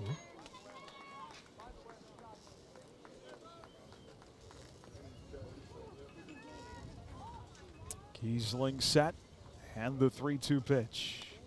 And Brock golfs it to the left side. They're going to have to hurry. Third baseman will throw across, and it's in time. I thought that was ball 4. I think it was too, but so hard to take that one. Brock grounds out 5-3. The inning is over. Bueller adds a run, trailing by 1 to the 6th. 3-2 our score on HKFM and the Crusaders Sports Network.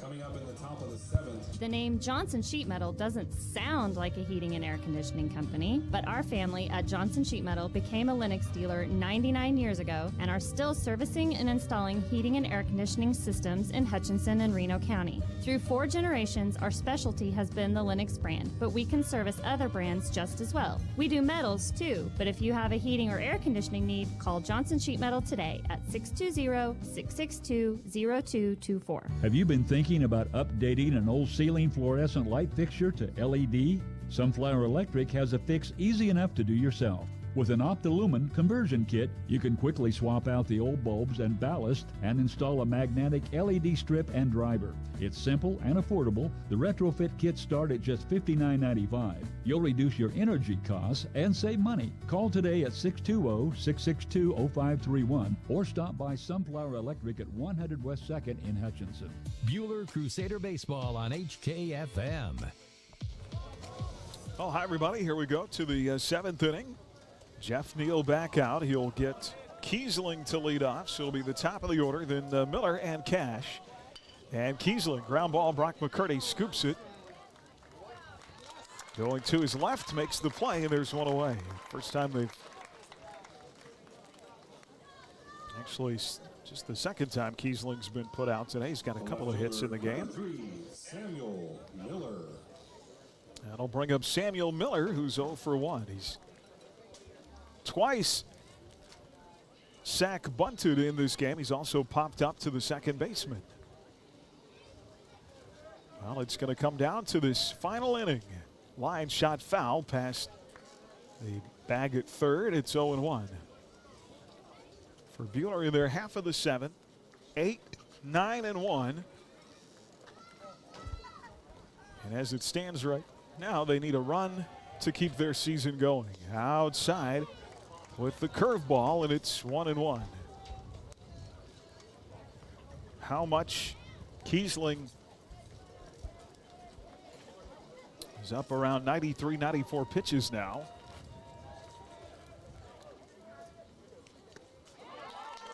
Swing and a miss, 1-2. Yeah, it'll be interesting to see if they run him out there to start the inning. I sure would think they would. Yeah. He's been good today. Oh, he's been very good. 1-2 pitch. Hit in the air. It's playable. Foul territory. Jace Henderson. That same spot over along the concrete wall on the right side in foul territory. Not able at this time to make the catch. Boy, Jace did everything he could to get there. That's a really good effort by the Bueller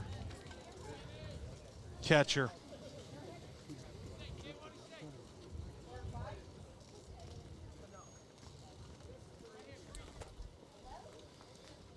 still ahead in the count.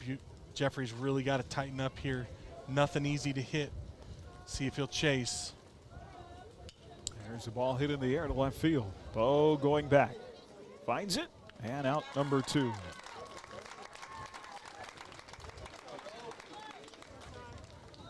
We've talked so much about this senior group, a huge senior class.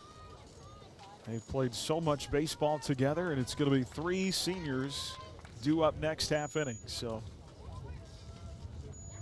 here's Ty Cash, 0 for 3. 2 outs, bases empty in the top of the 7th. And the pitch fouled out of play to the right side, 0-1. Ty Cash flied out in the first, popped up in the 3rd, reached on an error and scored in the 6th. That was a hard hit ground ball to Brad Neal at short. Boy, right on the hands, fouled back 0-2. No kidding, what a great location.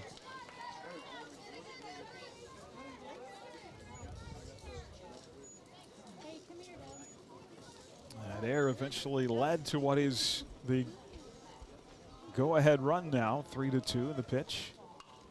Hit in the air, center field. Levi 3 steps to his right, and the inning is over. 3 outs to get 1 run. With the season hanging in the balance for your Crusaders. Stretch time here in Bueller. Crusader Baseball on HKFM and the Crusader Sports Network. Each and every day, WIFCO Steel products are trusted to provide access and infrastructure for a wide range of purposes. For more info on what WIFCO can do for you, go to wifcosp.com. WIFCO Steel Products, the experts in steel fabrication. Rise and shine. It's daylight time and time to go to your happy place. Your Hutchinson Daylight Donuts are open in 2 great locations to help you get your morning started off on the right foot. Pine cones, fritters, long johns, twists, cake donuts, and of course the classic glazed donuts, and many others waiting for you with either an ice cold milk or a freshly brewed hot coffee. Made from scratch each morning at 1435 East 30th and 305 North Main Street. 2 great locations with the best donuts in town to help you start your day. Online at HutchinsonDaylightDonuts.com. Neufeld's Flooring, your experts in design and installation of carpet, tile, wood, and vinyl floor covering. Proudly sponsoring Bueller High School activities, Neufeld's Flooring in downtown Bueller. Bueller Crusader Baseball on HKFM. Crusader Baseball this season brought to you in part by Hutch Rec, by Sunflower Electric Supply, by Red Rock Auto Center, and by Edgar Family Dental. Cole Keesley at, we're going to say officially 93 pitches. You'll get Carson Buhler, and then Bradley Neal and Sam Elliott. Bueller needing a run to keep their season going. Carson Buhler 1 for 2. His hit was a single in the 5th inning. Carson Buhler. Once he gets to 105, he cannot, he's done, right? He can't start another batter. So low and away, ball 1. Carson Buhler's hit today, his 19th on the year. 2 balls and no strikes. Buhler with a 7-game hit streak. And the 2-0 pitch. Curveball that stayed up, it's 3-0. Be taking here all the way, I would imagine. Well, I'd be taking the next 2 pitches. Carson up there is the lefty to lead off the inning. And the 3-0 pitch. A strike that just caught the outside corner. 3-1. He didn't hit that zone by much. Well, Carson thought that was ball 4, called a strike in the breaking pitch in the inside corner, and it's 3-2. McPherson has beaten Rose Hill in their semifinal, 16-1, so they'll take on Lions in the regional championship there in McPherson tonight. 3-2 pitch. Struck him out, 1 away in the inning. And Carson Buhler has words for somebody as he walks away. The shortstop, number 9, Bradley Neal. I'm guessing that some of the visiting fans were or Mr. Blue. Yeah, that'll bring up Bradley Neal. Bradley was the final out of the regional final loss last year to Circle. 1 for 2 with a run driven in this game, and he takes low ball 1. Bradley singled in the 5th. That drove in Brock Mccurdy. And the 1-0 pitch. Upstairs 2-0. So just like Kiesling did to Moeller, this should be Kiesling's final batter. Outside ball 3, just like he did to Moeller, he's behind 3-0. He came back to strike out Carson. 3-0 pitch to Bradley. There's a strike in the inner half, and it's 3-1. Pitch from Kiesling, working quickly now. That is hit in the air to right field. Playable for Williams. And there are 2 outs in the inning, and that's as he had 104, 105 now. I've got him at 105. I think the official's at 104. So Kiesling can pitch to this batter. This will be his last of the game. Now batting number 11, Sam Elliott. Either will get Sam Elliott out. Coach Tracy is calling for time and talking to the umpire. I'm guessing about the pitch count situation. Bueller down to its final out, a strikeout and a flyout. And it comes down to Sam Elliott, who's 0 for 2. Sam walked in his last at bat. He's also struck out twice.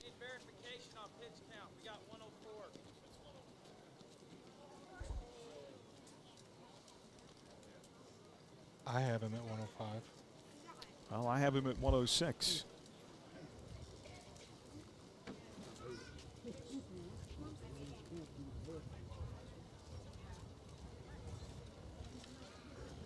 .105 on the scoreboard. If it is 105, he cannot pitch another inning. Or he can't pitch to Sam, that is. Boy, you're the umpire here. What do you do? I don't know the answer to that. I have him. You didn't know that you were going to play such a big part in this game, did you? I've got him. You have him at 106. Yeah. I've got him at 105. I think it's 105 then.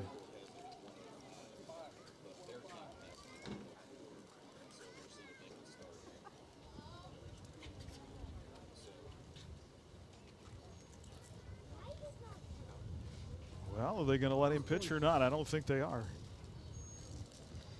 Boy, if you're Coach Tracy and your scorebook has him at 104,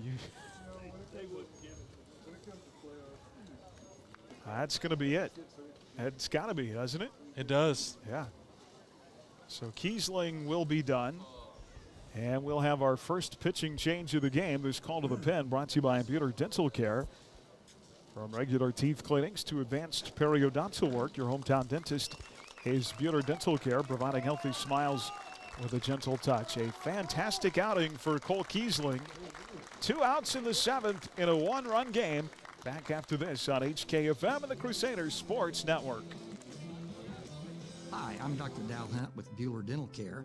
At Bueller Dental Care, we have great registered hygienists to help schedule your family for convenience. You will receive high-quality dental care and build a positive relationship with our experienced staff in a pleasant and reassuring atmosphere. We like to have some fun with you and get to know you while you spend time with us. So be sure to give us a call at 620-543-2768 or email us at drdalDDS@gmail.com. Bueller Dental Care, providing healthy smiles with a gentle touch. It's finally getting warm outside, and you know what that means. It's time to take your top off. What? On your Jeep Wrangler or Gladiator, that is. And at Allen Samuels, we have the perfect one for you. Come see our selection on the giant corner of 30th and Lorraine. Better yet, order your new Wrangler or Gladiator today and join the Jeep wave this summer. Allen Samuels, Chrysler Dodge Jeep Ram, your local hometown dealer. And as Mr. Samuels always says, come by, let's be friends. Bueller Crusader Baseball on HKFM. Crusader Baseball brought to you by Phoenix Restoration, by Appellate Animal Hospital, by Erickson Custom Building, and by Yoder Meats.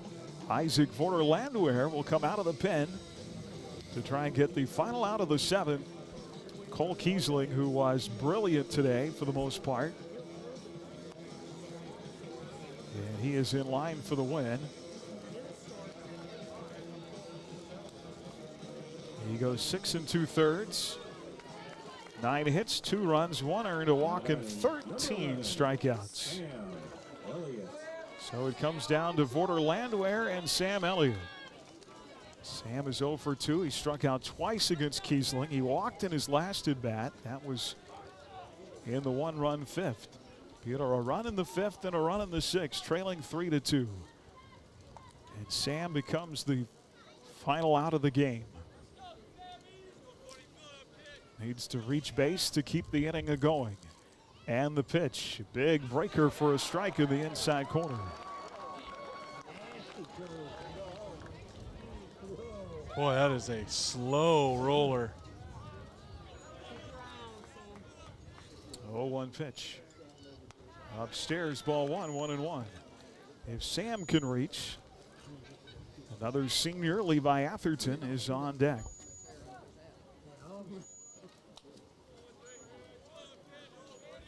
The 1-1 pitch. Way outside, 2-1. Boy, everything out of Vorder Landwehr's hand is so slow. Yeah. 2-1.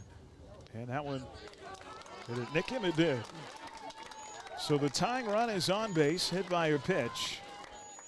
And that'll get Levi to the plate. He is 1 for 3. Well, now batting number 10, Levi Atherton.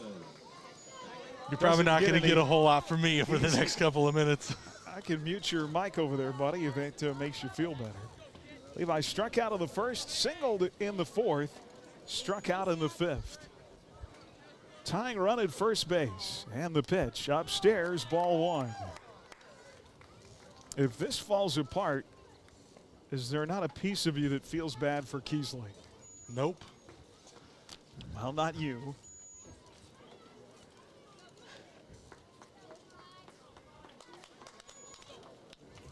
Now Klosmeyer out to talk to Vorder Landwehr.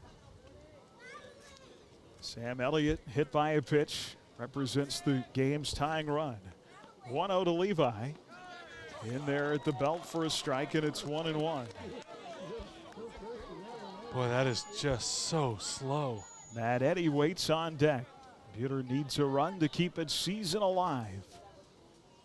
They have won 6 in a row, 9 of 10.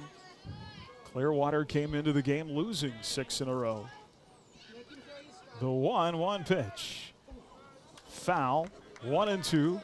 And now Bueller down to its final strike.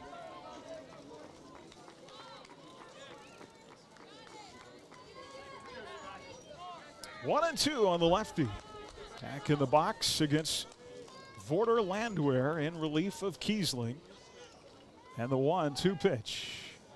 Low, ball 2, dropped by Klosmeyer. And that'll get Elliott safely to second base. So now the tying run is in scoring position on a pass ball. Levi this year batting .464 with runners in scoring position. He leads the team with 2 out RBIs, by the way, with 9. 2-2 the count. Vorder Landwehr set, and the pitch. And it's punched foul out of play, still 2-2. It's a great job wasting a pitch you can't do anything with. Well, I got to be honest with you, man. I'm having trouble getting words out here. This is intense. Still 2-2, 2 outs, tying run at second. And now Levi calls time. Vorder Landwehr just balked. No, Levi called time. I guess time was granted. Correct. Yeah. A lot of times, this umpire really never puts his hand up to call time, and so sometimes it's hard to tell.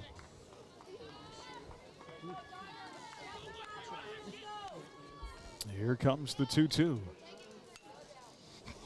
Foul down the left field line, out of play that goes into the bullpen along the left field fence, still 2-2. I love the approach, not trying to do too much, take it the other way. Huge, huge amount of space out in left center field. Carson struck out, Bradley flied out. Elliott was hit by a pitch, went to second on a pass ball. 2-2 to Levi. And outside ball 3 with a curveball, 3-2. Matthew Eddy waits on deck. A nervous crowd in maroon watching on. The count is full. 2 outs, runner at second.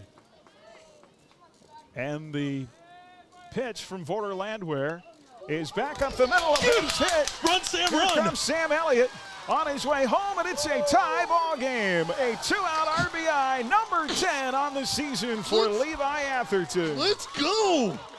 Holy cow. What a great at bat. Fouled off 3 or 4 pitches. My heart is going a mile a minute. Sorry, boys.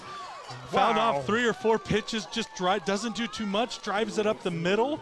That is such a huge spot and such a great job of not trying to win the ball game by yourself. And that'll get Matt Eddy to the plate. Now, I'm glad it played out the way it did, but if we win, Jaylee back here gets to be the MVP, right? For keeping the pitch count. Oh, man. Yeah, here is Matt Eddy. 1 for 3 today. Single in his first at bat. He struck out twice against Kiesling. Levi at first represents the winning run. Outside, ball 1. Now it's interesting. Do you try to steal Levi to second here? A big discrepancy. Well, as slow as that pitch is to the plate, if he can get a good jump. I agree. And they're not holding him on. Oh, there they are. The first baseman is right there. Throw to first, back in time. So discrepancy early in the inning. The Clearwater coaches had Kiesling, they say, at 104. We had him at 105, and he had to be lifted. Inside, ball 2, 2-0. And since Kiesling went out with 2 outs, Sam Elliott hit by a pitch. Went to second on a pass ball, then an RBI single by Levi Atherton. 2-0 now on Bueller's hit leader on the season, Matt Eddy. Outside, ball 3, 3-0. Matt has 26 hits. He has 5 2-out RBIs this year, batting .373, best on the team. Outside, ball 4, a 4-pitch walk, and that puts Levi in scoring position. And maybe the guy who's been the best hitter today for Bueller. That's right. At the plate, and Jeff Neal, who's 2 for 3. Now, interesting that they're not bringing the outfielders in. I would kind of think they would bring them in. Jeffrey singled in the second, hit into a double play in the fourth. He doubled and scored in the sixth. And the pitch from Vorder Landwehr, inside, ball 1. Not bringing the outfielders in. Center fielder came in a little bit. The shortstop, Rich, is tucked over behind the runners, so all you've got to do is flip something to the outfield. Just poke something through. 1-0 the count on Jeffrey. Still 2 outs, 3-3 are scored. Winning run now at second, and there's a fastball for a strike. Well, Jeffrey is just at 94 pitches, so he can't start the 8th inning.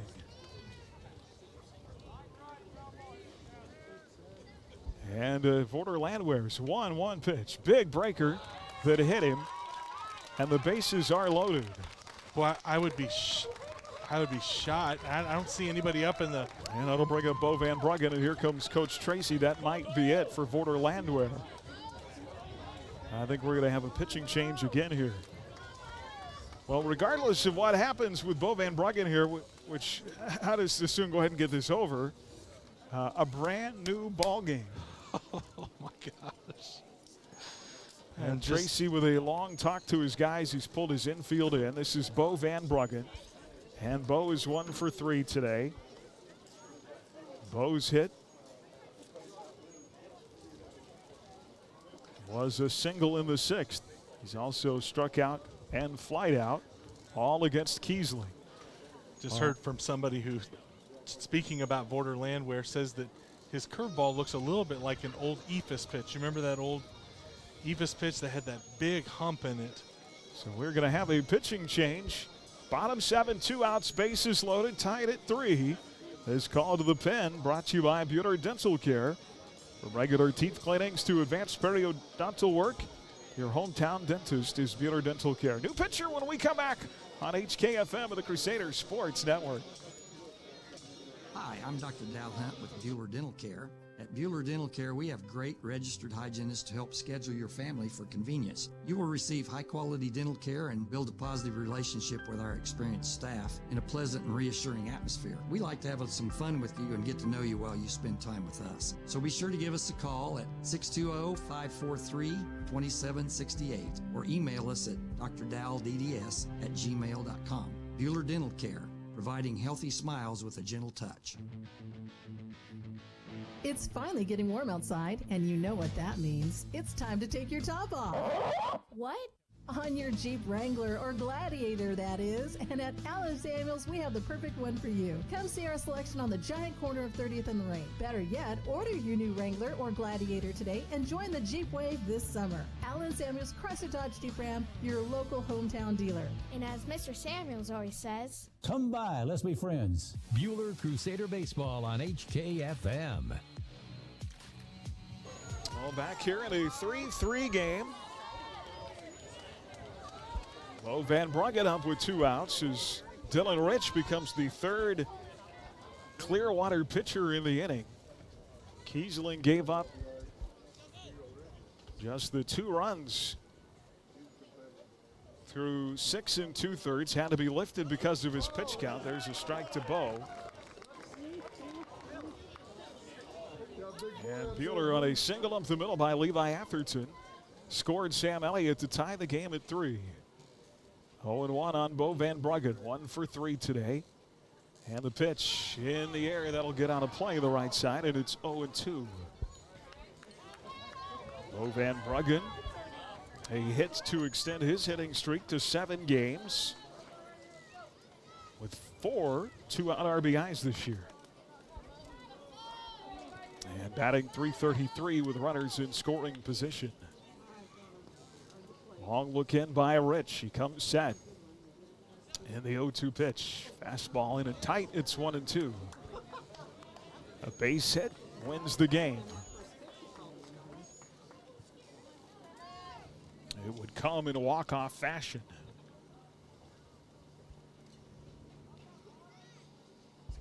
1-2 pitch. Good job staying alive. Poked foul straight back, still 1-2. Great piece of 2-strike hitting there by Van Bruggen. No kidding. If Bo reaches, the game is over.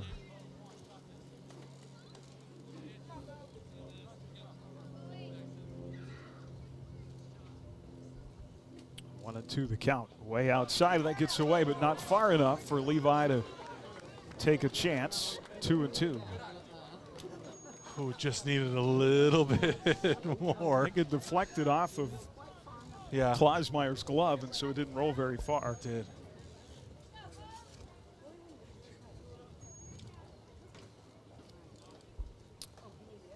Two pitch. Outside, ball 3 with a fastball, 3-2. Okay, so this is an interesting situation. Full count, 2 outs. Everyone's going to be moving on the pitch. 3-2, 2 outs, bases loaded, 3-3 game here in the bottom of the 7th. And we've maxed out everything. Yes. Yeah. This is the payoff pitch. Dylan Rich comes set. And the 3-2 to Van Bruggen. Struck him out, and we go to extra innings. So Bueller chasing a run in the bottom of the 7th, down to 2 outs. An RBI single for Levi Atherton that scores Sam Elliott. And we will go to the 8th. Tied at 3, Crusader Baseball on HKFM and the Crusader Sports Network. The name Johnson Sheet Metal doesn't sound like a heating and air conditioning company, but our family at Johnson Sheet Metal became a Lennox dealer 99 years ago and are still servicing and installing heating and air conditioning systems in Hutchinson and Reno County. Through 4 generations, our specialty has been the Lennox brand, but we can service other brands just as well. We do metals too, but if you have a heating or air conditioning need, call Johnson Sheet Metal today at 620-662-0224. Have you been thinking about updating an old ceiling fluorescent light fixture to LED? Sunflower Electric has a fix easy enough to do yourself. With an Optilumen conversion kit, you can quickly swap out the old bulbs and ballast and install a magnetic LED strip and driver. It's simple and affordable. The retrofit kits start at just $59.95. You'll reduce your energy costs and save money. Call today at 620-662-0531 or stop by Sunflower Electric at 100 West 2nd in Hutchinson. Bueller Crusader Baseball on HKFM. Well, from the Allen Samuels broadcast booth, we'll go to extra innings here in the regional semifinal. And Jeffrey Neal at 94 pitches. Will face 4, 5, and 6. This is Aiden Johnson, followed by Klausmeyer and Voter Landwehr. And there's a strike to Aiden Johnson. If you're Jeff Neal, ideally, you get through this inning in less than 10 pitches. Upstairs, swing and a miss, and it's 0-2. And actually, he just has to be at less than 105 to start the last batter. That's right. 0-2 pitch. Foul back to the screen off the end of the bat. Still 0-2. Clearwater with a run in the second and 2 in the sixth. They led this game 3-1. Bueller with a run in the fifth, a run in the sixth, and a run in the seventh. And the 0-2 pitch. Struck him out on a high fastball way out of the zone. And Johnson gave chase, and there's one away. Now batting number 5, Jake. That'll bring up Jake Klausmeyer, who's 1 for 3. Klausmeyer's hit was a single in the fourth. He's also flied out and struck out against Jeffrey today.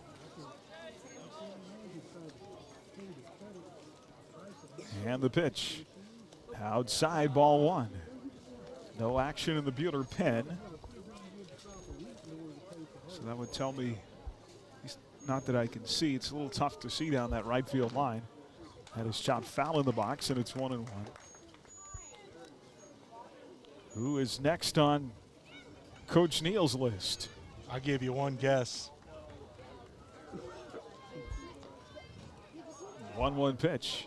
Swing and a miss. It's 1-2. Yeah, I guarantee you, John's hoping that he doesn't have to make that choice. I know he is, but Jeffrey now at 101. You'd have to use Bradley.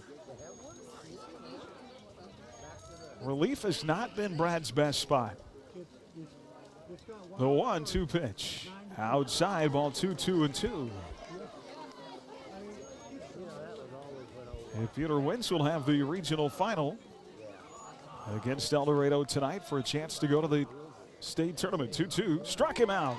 Drop strike 3. Jace will make the toss down to first, and there are 2 away. And so Jeff can start this final batter with 2 outs. And that's really ideally what you wanted. Now batting number 13, Isaac Vorderlandwehr. Here is Isaac Vorderlandwehr. He gave up the tying run last half inning. Singled in the second. And he is hit by the first pitch that Jeff throws. So Clearwater has the go-ahead run on base for Tyler Fuggerino. Number 8, Tyler Fuggerino. He's 0 for 3 in the game. He's reached out a fielder's choice. That came in the second. He scored. Scored on a double by Rich. He's also struck out twice. I guess now Coach Tracy of Clearwater, maybe he's coming out to argue pitch count here. As we have Jeff at 104 pitches, so he can pitch to Fuggerino. We're going to have a courtesy runner at first base for Vorderlandwehr. I don't know if that, I don't think it can be a courtesy runner. I think it's got to be a pinch runner. So I think that'll end Vorderlandwehr's day. Dalen Reeves is on to run at first base. And now it's between Neal and Fuggerino. Bueller in there, half of the 8th, 6, 7, and 8. Henderson, McCurdy, and Moeller. And the pitch. On the hands, fouled back to the screen. It's 0-1. It's a good pitch, but Fugarino was ready for the fastball. This will be Jeff's final batter. It'll either end the inning or we'll have a pitching change if the inning should continue. 0-1 pitch. Breaking pitch, missing inside, 1-1.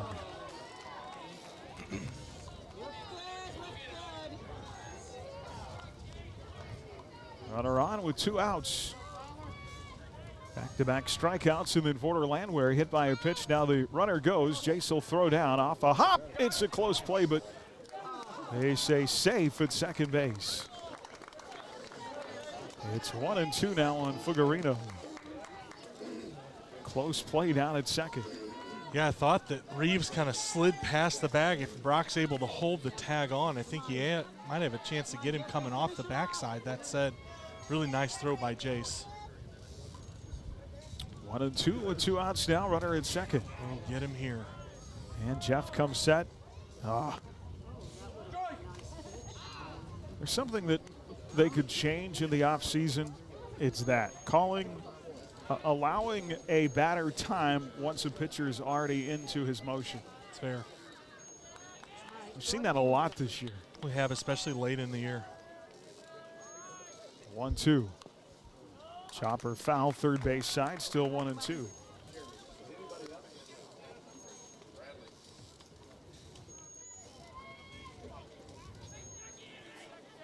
One ball, 2 strikes, 2 outs. Runner at second. Top of the 8th inning in a 3-3 game. And the pitch. Ground ball, foul, first base side, still 1-2. So good at bat here by Fugarino. I was going to say, that is a really good piece of hitting by Fugarino.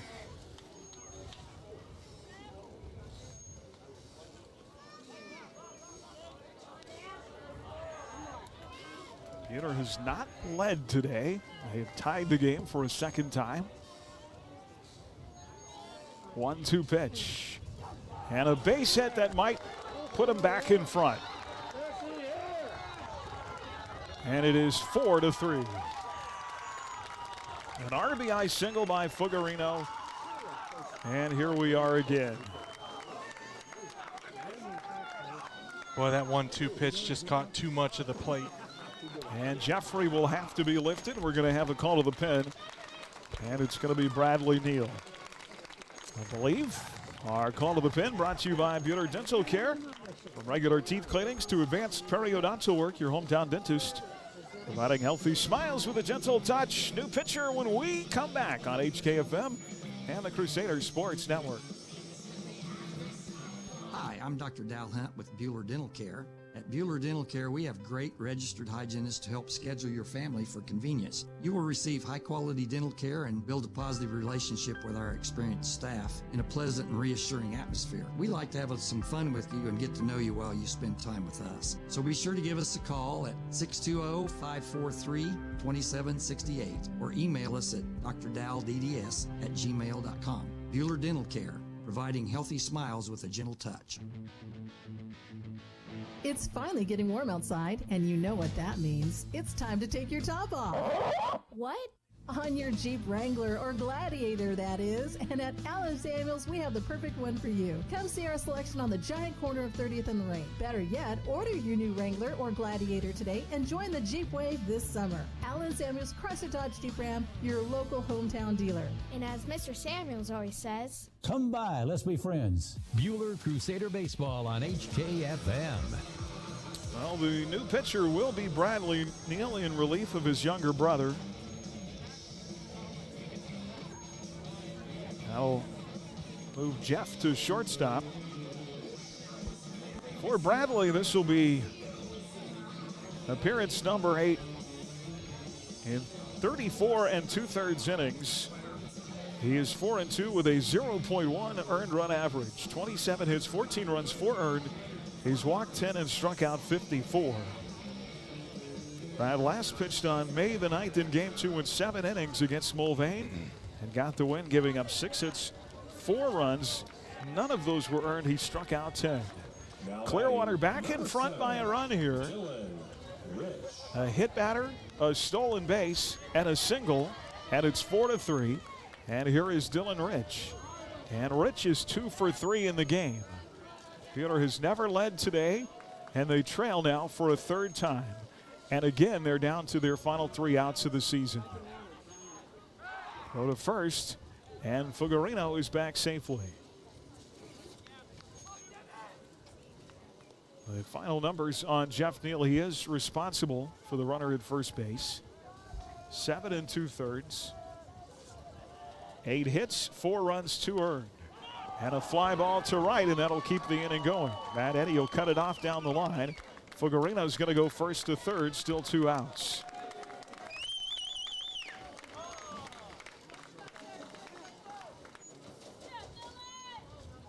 That'll get Austin Layton to the plate. Actually, I think. Oh, they switched it back out. It's now batting Canup. Logan Canup. So Layton hit in that spot the last time. And now it's Canup again. He is 0 for 2 in the game.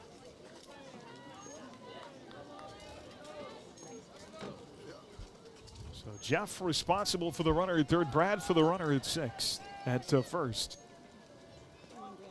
And the pitch to Canup is low and outside. Ball 1, runner going. And Rich will take second without a throw from Jace Henderson. Jeff, 7 2/3. 8 hits, 4 runs, 2 earned, a walk, 8 strikeouts, 1 hit batter. 1 ball, no strikes, and now Canup asks for time. Bueller again with the middle part of their order coming up. Actually not, it'll be 6, 7, and 8. Henderson, McCurdy, and Bueller in the bottom of the 8th inning. And the 1-0 pitch. Fastball for a strike, it's 1-1. Well, that fastball had great tail back in over the outside corner. That's an excellent pitch by Bradley. Bradley headed to HCC in his senior season. He's had a great career. Swing and a miss, and then the ball, he might have got a piece actually. Careened off Jason, went foul, it's 1-2. Canup has struggled with the curveball today. Kind of expect him to set one up off the outside corner and see if he won't get himself out. Really big for Jace to block any pitch that happens. Bradley in his career with a 0.199 ERA. Boy, that fastball, where was it? I think outside ball 2-2-2. I think the umpire was expecting the curveball, and the fastball surprised him as it backed up.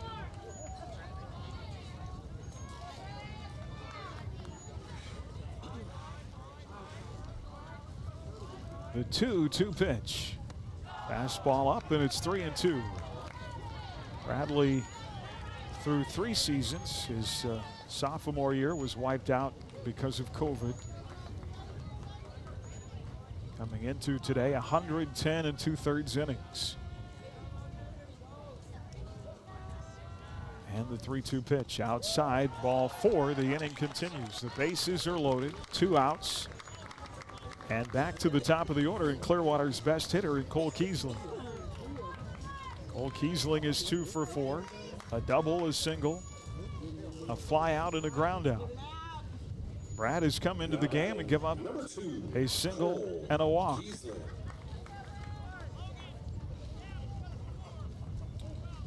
Clearwater at one point of the game led by 2. They lead by 1 here, 4-3.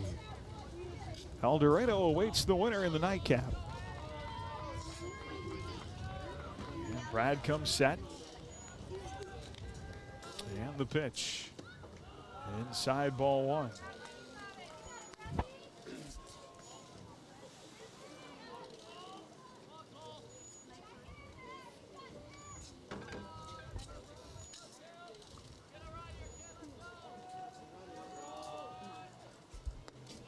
Fastball, ball 2, nowhere to put the runner at third. Or actually, sorry, nowhere to put Kiesling. Gotta believe Kiesling's taking here, right? Yeah. Brad just under 35 innings pitched this year. Most innings he pitched in a season came in his freshman year when he pitched 44. There's a strike on the outside corner, and it's 2-1. He was really good as a freshman. Went 7-0, 44 innings. Allowed just 10 earned runs. 2-1 pitch. Off speed, and it's 2-2, called a strike. The curveball, Kiesling a little bit of his own medicine. Brad's best ERA year so far has been this year. 2 outs, 2-2, bases loaded. And the pitch to Kiesling from Bradley Neal. Hit in the air. Playable on the left side. And Jeff Neal steps in front of Sam Elliott. And that was a little bit closer than you like it to be, but the Bueller shortstop puts it in the glove, and the inning is over. So Clearwater adds a run, and they force Bueller's back to the wall once again. They need a run to keep their season going. To the bottom of the 8th on HKFM and the Crusaders Sports Network. Each and every day, WIFCO Steel products are trusted to provide access and infrastructure for a wide range of purposes. For more info on what WIFCO can do for you, go to wifcosp.com.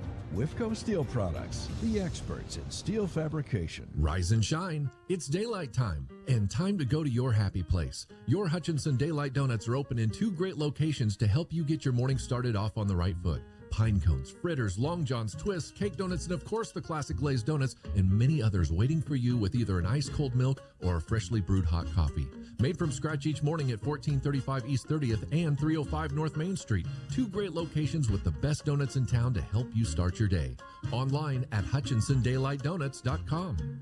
Neufeld's Flooring, your experts in design and installation of carpet, tile, wood, and vinyl floor covering. Proudly sponsoring Bueller High School activities, Neufeld's Flooring in downtown Bueller.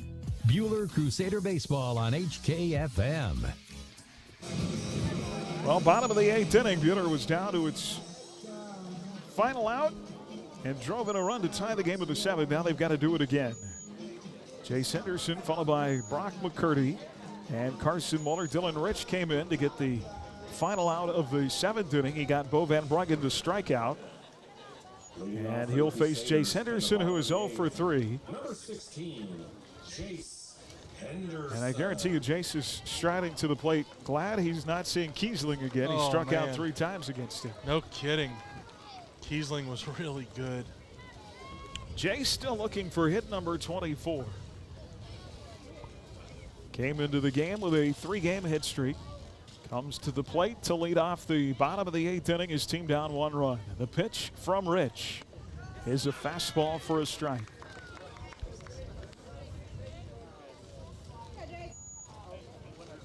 Aaron West, Matt Atherton with you from the Allen Samuels broadcast booth here in extra innings.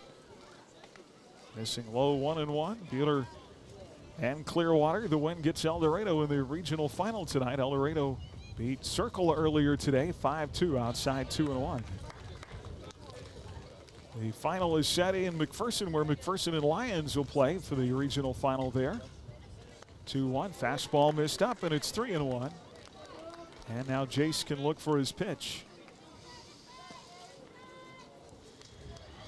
Top 4 seeds in the West: Pratt, McPherson, Clay Center, and Bueller.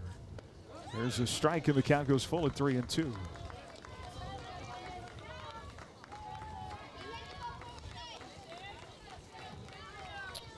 3 balls, 2 strikes to the leadoff batter, and the pitch. Just got a piece, grounds it to the shortstop, scooped, and the throw across in time, and there's 1 away.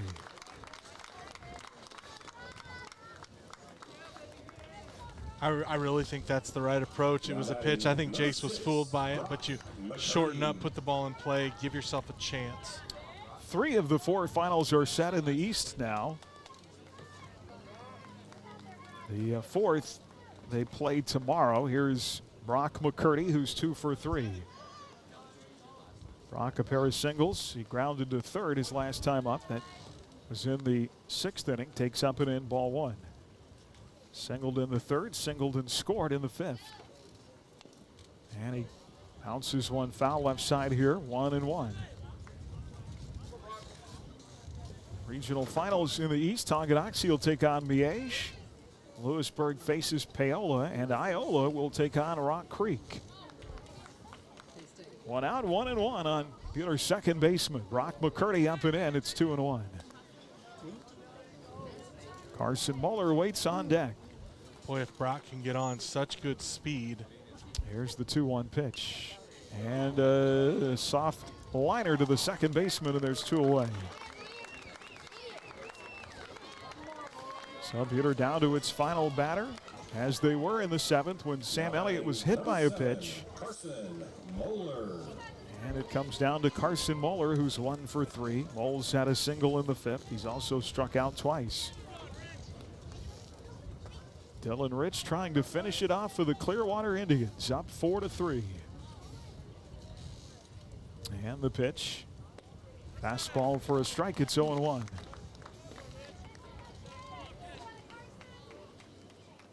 State games will be played next week, Thursday and Friday. There's a pitch low. It gets away from Klosmeyer, 1-1 for a State. At Dean Evans Stadium in Salina. 1-1 pitch. And there's a chopper to the second baseman. And that's the game. No, did he come off the bag? He did not. And so the Clearwater Indians have pulled off the upset. Bueller never led today and could not get out in front. They just could not put the Indians away. And the upset means 2 sub-500 teams will play in the regional final. It'll be Clearwater and El Dorado tonight. Your final is 4-3. Indians win it. Bueller will finish their year at 15-6. Clearwater improves to 9-12, and Matt and I will be back with the totals right after this. You're listening to Crusader Baseball on HKFM. Stay tuned for the Shirt Shack postgame show. Shirt Shack, where the shirt hits the fans. Coming up, we'll revisit today's game with a Mid-Kansas Credit Union game recap and select the Whifco Steel Products Player of the Game. At Dick's Phillips 66, our family has kept motorists on the road for nearly 60 years. Hi, this is Janet Dick, inviting you to stop by our locally owned station at 1215 East 4th in Hutch. Dick's offers top-tier gasoline, grab-and-go food options, and friendly service. Wherever you're headed, every journey begins with a stop at Dick's Phillips 66, 4th and Stevens in Hutch. Mid-Kansas Credit Union, serving Central Kansas from their locations in Moundridge and Bueller. Take control of your accounts and sign up for online banking at mkcu.com with features like remote capture deposit and online bill pay. Member owned and proudly supporting Crusader arts, athletics, and academics. Mid-Kansas Credit Union at 200 West 2nd in Bueller and in Moundridge. Member NCUA. Spring has arrived and it's time to clean out those freezers and stock up for the nicer weather with meat bundle packages from Jackson Meat. Check out our large selection of meat bundles online at jacksonmeat.com or stop by our store. A variety of sizes and options to choose from, all with huge savings. Only at Jackson Meat, downtown Hutchinson. Bueller Crusader Baseball on HKFM. Well, and a reminder to stay tuned following our broadcast for our This Week in Crusader Sports, as we'll talk with state tennis singles champion Davian Spiess and his head coach Matt Babcock coming up. Clearwater wins it 4-3. Indians got a run in the 2nd, 2 in the 6th, 1 in the 8th. 4 runs, 9 hits. Bueller a run in the 5th, a run in the 6th, a run in the 7th, 3 runs off 10 hits. Our game recap brought to you by Mid-Kansas Credit Union. Take control of your accounts online at mkcu.com. And boy, Clearwater did just enough. Bueller really thought their chance, Matt, was with Bo Van Bruggen at the plate with the bases loaded and 2 outs in the bottom of the 7th. That's really where you wanted to put it to bed, and they just weren't able to do it. And Clearwater never hit the ball hard all day. They just weaseled out 4 runs. Yeah, and you have to, tip your hat to Cole Kiesling, who was the Indian starter, who was really fantastic on the bump, really kept the guys off balance. Man, that one just hurts. You feel like you really had a chance there at the end. They cracked the door open for us and just not able to finish, right? And you hate that it ends this way, but really a fantastic career for a number of Crusaders, and we're just real proud of them. Yeah, they struggled at the plate all day today, and things just kind of got off to a rough start. Remember, first 3 innings, they had runners picked off on base and never could get against Kiesling. I had a hard time getting runners in scoring position. And, boy, he was really good with his breaking stuff, and that kept the guys off balance. Now, Vorder Landwehr came in, and his breaking stuff, but it was so slow. A little bit of a different pitcher. Unfortunately, they just never could get the bats going today. Jeff Neal will assume the loss, 7 2/3. 8 hits, 4 runs, 2 earned, a walk, and 8 strikeouts. Brad Neal pitched a third of an inning, gave up a hit and a walk, and recorded a strikeout. Kiesling goes 6 2/3. 9 hits, 2 runs, 1 earned, a walk, and 13 strikeouts. He will not be the winning pitcher.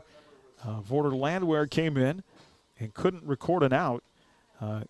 Allowed the tying run to score. Then Rich, an inning in the third. He'll actually be the winning pitcher. An inning in the third and a strikeout. What a group of seniors this has been up and down the lineup.